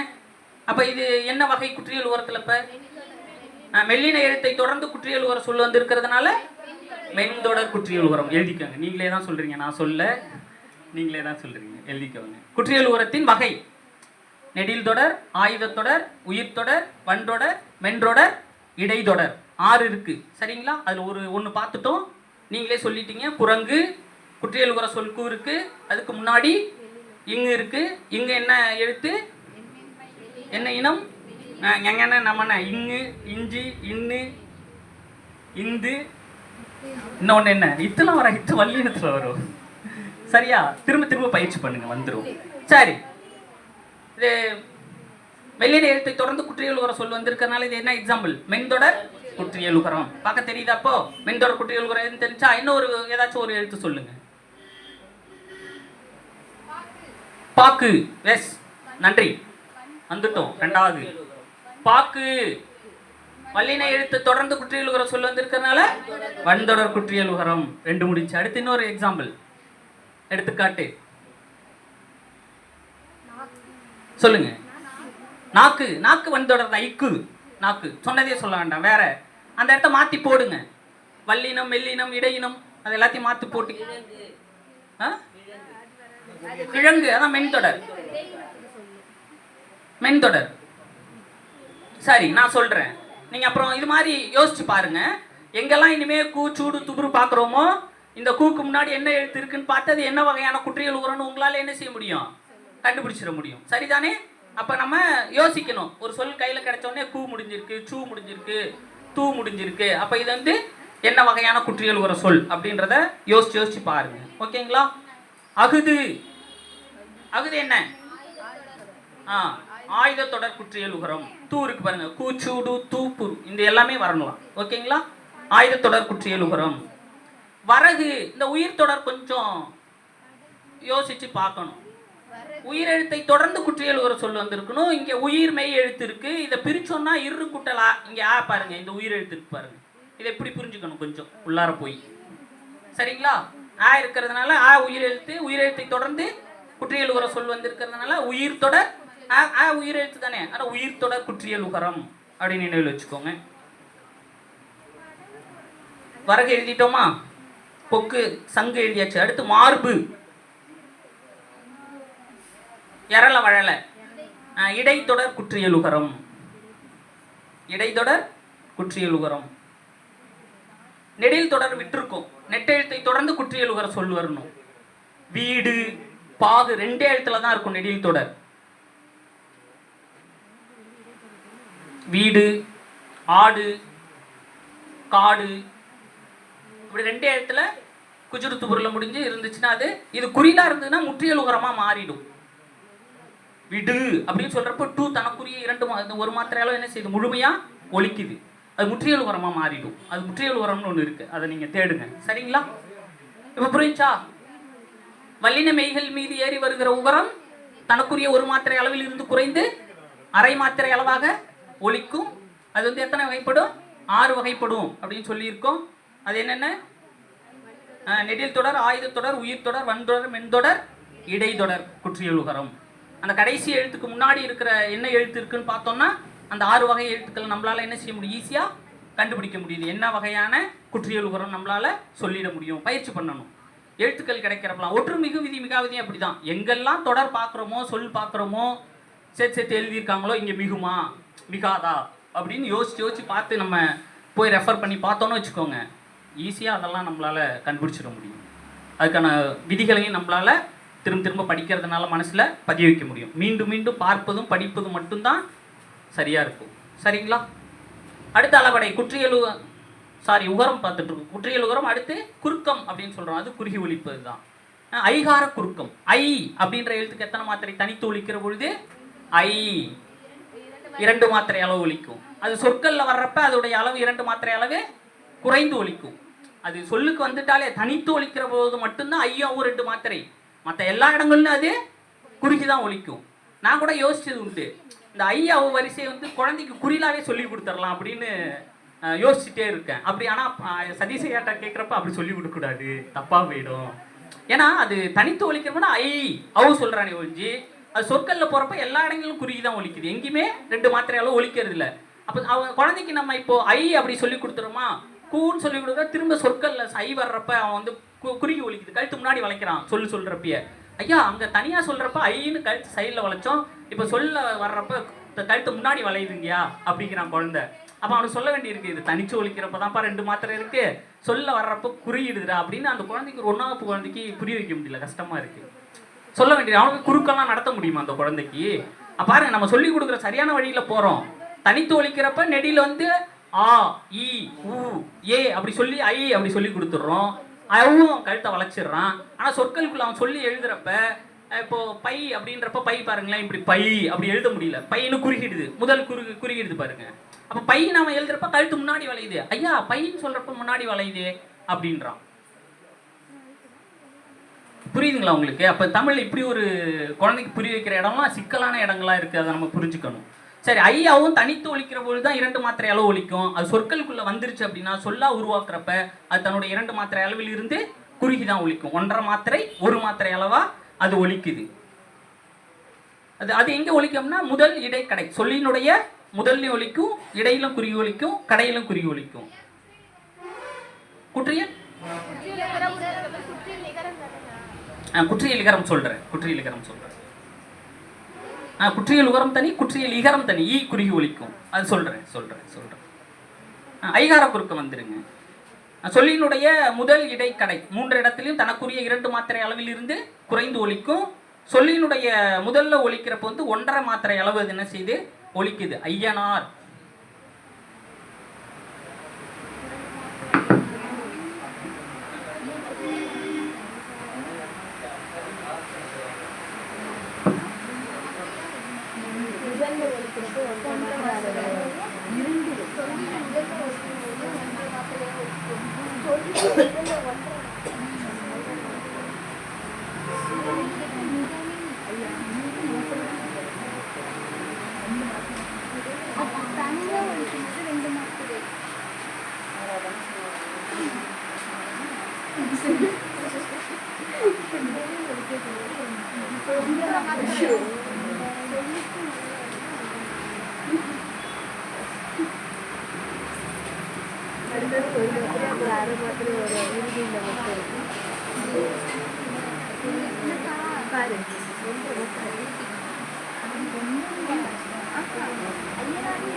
ஓகேவா? முதல் இடைக்கடை எழுதிக்கோங்க, கொஞ்சம் விரைவாக எழுதிக்கோங்க. ஐகார குறுக்கம் ஔகார குறுக்கம் அப்படிதான். ஐகார குறுக்கம் வந்து சொல்லினுடைய இறுதியெல்லாம் ஔகாரம் வர்றதில்லை, அதனால முதலில் மட்டும்தான் வரும். அப்போ ஒரே ஒரு இடத்துல மட்டும்தான் அது என்ன செய்யுது, குறைந்து ஒலிக்குது. ஔகார குறுக்கம். ஔ என்கிற எழுத்துக்கு எவ்வளோ மாத்திரை? ஔ 2 மாத்திரை. கழுத்தை எப்படி வளைக்கணும்? சைடில் வளைக்கணும். ஔ. இந்த மெத்தடை வந்து ஃபாலோ பண்ணுங்க நீங்கள், சரிங்களா? அப்படியே தட்டையாக ஆ இ ஊன்னு சொல்லாமல் கழுத்தை வளைச்சி முன்னாடி குறிலுக்கும் நெடிலுக்கு பக்கவாட்டில் வளைச்சும் குழந்தைங்களுக்கு சொல்லிக் கொடுங்க. மாத்திரை அளவோட உச்சரிக்க கற்றுக் கொடுங்க. ஓகே. ஔகார குறுக்கம். அவுக்கு வந்து தனித்து ஒலிக்கிற பொழுது 2 மாத்திரை. அது சொற்களில் இணையும் போது வந்து 1.5 மாத்திரை அளவாக என்ன செய்யுது, குறுகி ஒலிக்குது. இது சொல்லியினுடைய முதலில் மட்டுமே வரும். இடை கடையில் ஔ என்கிற எழுத்தை பயன்படுத்துறதில்லை, அதனால் இது சொல்லியினுடைய முதலில் மட்டும்தான் வரும். அதனால் முதலில் மட்டும் அரை மாத்திரை அளவு குறைந்து 1.5 மாத்திரை அளவாக ஒலிக்குது. என்னம்மா? இல்லை இல்லை இல்லை, அது ராதான் 2 தடவை போட்டுட்டேன், அப்படி புரிஞ்சுக்கோங்க. எழுதுறப்ப அவசர அவசரமாக எழுதுறவா கவனம் இல்லாமல் சொல்லுங்க. கரெக்டு தான். இப்படி தான் எங்கள் பசங்க என்கிட்ட சொல்லிகிட்டே இருப்பாங்க. மாணவர்களிடமிருந்து நிறைய கற்றுக்கிட்டே இருக்கும், சொல்லிகிட்டே இருக்கு. எஸ், ஓகேவா? சரி, அடுத்து மகரம். மகரம் அப்படின்னா மா இல்லை இம். மகர குறுக்கம். மகர குறுக்கம் இன்னும் எழுதலையாம்மா? கொஞ்சம் விரைவாக எழுதுங்க, கடகடன்னு. மகர குறுக்கம். மகரம் என்பது இம்மு. இம்மு மெய்யெழுத்தா உயிரெழுத்தா? உயிர்மை எழுத்தா? மெய்யெழுத்து. மெய்யெழுத்துக்கு மாத்திரை அளவு அரை மாத்திரை அளவு. அப்போ மகர குறுக்கம் அப்படின்னா என்ன ஆக போகுது? தன்னுடைய மாத்திரை அரை மாத்திரை அளவில் இருந்து எஸ் கால் மாத்திரை அளவாக ஒலிக்க போகுது. அதனால அது பேர் மகர குறுக்கம் அப்படின்னு சொல்கிறாங்க. இது எங்கெல்லாம் வருது அப்படின்னா இதுக்கு ஒரு 2 எடுத்துக்காட்டு தான் இருக்குது. எத்தனை புத்தகத்தை போட்டனாலும் இந்த 2 எடுத்துக்காட்டு தான் இருக்குது. மருளும் போலும்ன்றது மருண் போன் அப்படி வர்ற இடத்துல அப்படின்னு சொல்லியிருக்காங்க. அப்போ உதடு வந்து ஒட்டாது. மருளும் அப்படின்றப்ப இம்மு முழுமையாக ஒத்தடிக்கணும். போலும் அப்படின்றப்ப முழுமையாக உதட ஒட்டுறோம். ஆனால் மருண் இன்னுக்கு பக்கத்தில் இம்மு போடுறப்பையும், இன்னொன்று வந்து போன் போ 2 சுழின்னு இருக்கு பாருங்க. அது 2 சுழின்னு சொல்லுமா, ரன்னகரனான்னு சொல்லுமா? ரன்னகரனா. ராக்கு கீழே இருக்குன்னா ரன்னகரம், டாக்கு கீழே இருக்கு தன்னகரம், தாக்கு கீழே இருக்கனால தன்னகரம். இதெல்லாம் தெரிஞ்சுக்கோங்க. அது மேல் நோக்கிய லகரம் அப்படின்னு சொன்னால் அதுக்கு பேர் வகர லகரம்னு சொல்லணும். கீழ் நோக்கிய லகரத்துக்கு சிறப்பு லகரம் வந்து அது ழா. கீழ் நோக்கிய லகரத்துக்கு வந்து நகர லகரம்னு நினைக்கிறேன். ஐயா சரிங்களா? அது நகர லகரம் சொல்லணுமா? வகர லகரம் வா மாதிரி போடுறதுனால அதுக்கு வந்து வகர லகரம் அப்படின்னு சொல்லியிருக்காங்க. நான் இந்த லா போடுறல குண்டு லா போடுறது வந்து அது வகர லகரம். அது வா மாதிரி போடுறதுனால வகர லகரம். இது நான் மாதிரி கீழ் நோக்கி இழுக்கிறதுனால இது வந்து நகர லகரம் அப்படின்னு ஒரு புத்தகத்தில் குறிப்பிட்டிருந்தாங்க. அவங்க எளிமையாக புரிஞ்சு இப்போ பாடத்தூண்டுள்ளே இருக்குங்க, அது கொடுத்துருக்காங்க. 6th 7th அப்படி வேறுபடுத்துறதுக்காக குண்டு லகரம் அப்படி இந்த மத்தல் லகரம் அப்படின்னு சொல்கிறதுக்கு பதிலாக நூலில் கொடுத்துருக்காங்க. வா மாதிரி அந்த லகரத்தை போடுறதுனால இது வகர லகரம். நான் மாதிரி கீழ் நோக்கி இழுக்கிறதுனால நகர லகரம் அப்படின்னு சொல்லிட்டு கொடுத்துருக்காங்க. இருக்குது ழா வந்து சிறப்பு லகரம் அப்படின்னு அதை வேறுபடுத்தியிருக்காங்க. எப்படி தன்னகரனா ரன்னகரனான்னு சொல்கிறோமோ தன்னகரனான்னு சொல்கிறோமோ அது மாதிரி இதையும் வேறுபடுத்தி காட்டியிருக்காங்க. நூலில் இருக்குது, படித்து பாருங்கள். சரி, இது மகரம் வந்து இம்மு வந்து போலும் மருளும் அப்படின்னு சொல்கிறப்ப முழுமையாக இம்மு வந்து ஒலிக்குது, அரை மாத்திரை ஒலிக்குது. ஆனால் அது வந்து போன் இன்னுக்கு பக்கத்தில் நகரத்துக்கு பக்கத்தில் வர்றப்ப நகரத்துக்கு பக்கத்துலேயும் தன்னகரத்துக்கு பக்கத்துலேயும் அது போடுறப்ப இம்மு உதடு ஒட்டாமல் போன் மருண் அப்படி உச்சரிக்க வேண்டியிருக்கு. தனக்குரிய அரை மாத்திரை அளவில் இருந்து குறைந்து கால் மாத்திரை அளவாக அங்கே அந்த மகரம் இம்மு என்ன செய்து ஒலிக்குது. அதனால் அது மகரம் குறுகி ஒலிக்கிறதுனால மகர குறுக்கம். ஓகேவா? எஸ். அடுத்து என்ன இருக்குது? ஔகார குறுக்கம் சொல்லியாச்சு. வந்து சொல்லினுடைய முதலில் மட்டும் குறுகி ஒலிக்கும். அது இடையிலும் கடையிலும் அவு பயன்படுத்துறதுல வராது. அதனால முதலில் மட்டும் அரை மாத்திரை குறைந்து 1.5 மாத்திரை அளவாக ஒலிக்கும். வௌவால், ஔவையார் என்ன வேணாலும் எழுதிக்கலாம். நீங்கள் அவுல இருக்கிற சொல்ல, அவுல இருக்கிற தொடங்குற சொல்ல என்ன வேணாலும் எழுதிக்கோங்க. அது ஔகார குறுக்கம் தான். சரிங்களா? ஏன்னா தொடக்கத்தில் இருப்பாங்க ஔவையார், வௌவல், ஔவை சண்முகி. சரியான எடுத்து கட்டுறது. ஓகேவா? இன்னொன்று சொல்லணும். குற்றியல் இகரம். குற்றியல் இகரம் சொல்லணும். குறுகி ஒலிக்கின்ற இகரம், குற்றியல் இகரம். அது வந்து புணர்ச்சி வர்றப்ப தான் அது மாதிரி மாறுது. குற்றியல் இகரம் 2 சொல் சேர்றப்ப உருவாகுது. அது எந்த இடம்னு சொல்றேன். குறுகி ஒலிக்கின்ற இகரம் எங்க அப்படின்னா, குற்றியல் உகர சொல் நிலைமொழியிலிருந்து வருமொழி முதல்ல யகர முதல் மொழியாக வருகிற பொழுது யகரம் ய இய ய எங்க குறுகும். நான் முடிச்சுட்டேங்க. அது அவ்வளோதான். எஸ்மா. குற்றியல் உகரம், சாரி குற்றியல் இகரம் இ. குற்றியல் இகரம் தனக்குரிய இ எவ்வளோ மாத்திரை? 1 மாத்திரை. 1 மாத்திரை அளவிலிருந்து குறைந்து அரை மாத்திரை அளவாக ஒலிக்கும். அது எங்க அப்படின்னா நிலைமொழியில நிலைமொழி என்னவா இருக்கணும்? வன்தொடர் குற்றியல் உகரமா இருக்கணும். வருமொழி முதல்ல என்ன இருக்கணும்? யகர முதல் மொழியாக வருகிற சொல் வந்து சேருகிற பொழுது நாடு கூட்டல் யாது நாடி யாதுன்னு மாறுது.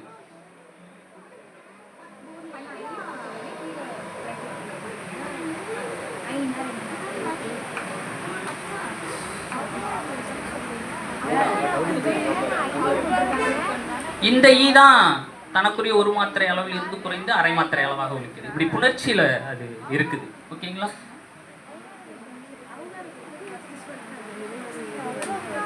ஔகார குறுக்கம் சொல்லிட்டேன். ஆயுத குறுக்கம் சொல்லணும். ஆயுத குறுக்கம்னு சொல்லல, அதனால தான் உங்களுக்கு குழப்பம். எஸ், இதை எழுதிக்கோங்க. நாடு கூட்டல் யாது புணர்ற பொழுது நாடி யாது அப்படின்னு புணர்றப்ப இந்த டீல இருக்கிற ஈ தனக்குரிய மாத்திரை 1 மாத்திரை அளவில் இருந்து குறைந்து அரை மாத்திரை அளவாக ஒலிக்கும். ஆயுத குறுக்கம், ஆயுதமும் தனக்குரிய இது மாதிரி புணர்ச்சியில தான் தனக்குரிய அரை மாத்திரை அளவில் இருந்து குறைந்து 1/4 மாத்திரை அளவாக ஒலிக்கும். அது 2 சொல் சேர்றப்ப லகரம், லகரத்தை நிலைமொழியினுடைய இறுதியில் லகரம் இருந்து வருமொழி முதல்ல தகரம் தா வந்துச்சுன்னா, எடுத்துக்காட்டு எழுதுறேன்.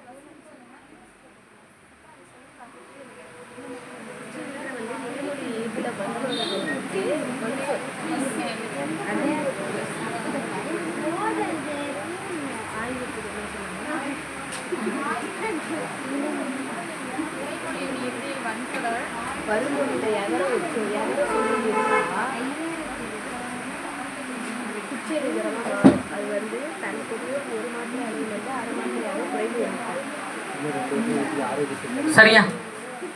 இது பாருங்க, இப்படி வர்றப்ப கல் கூட்டல் தீது அப்படின்னு வர்றப்ப இது புணர்றப்ப ககிரிது அப்படின்னு புணருது.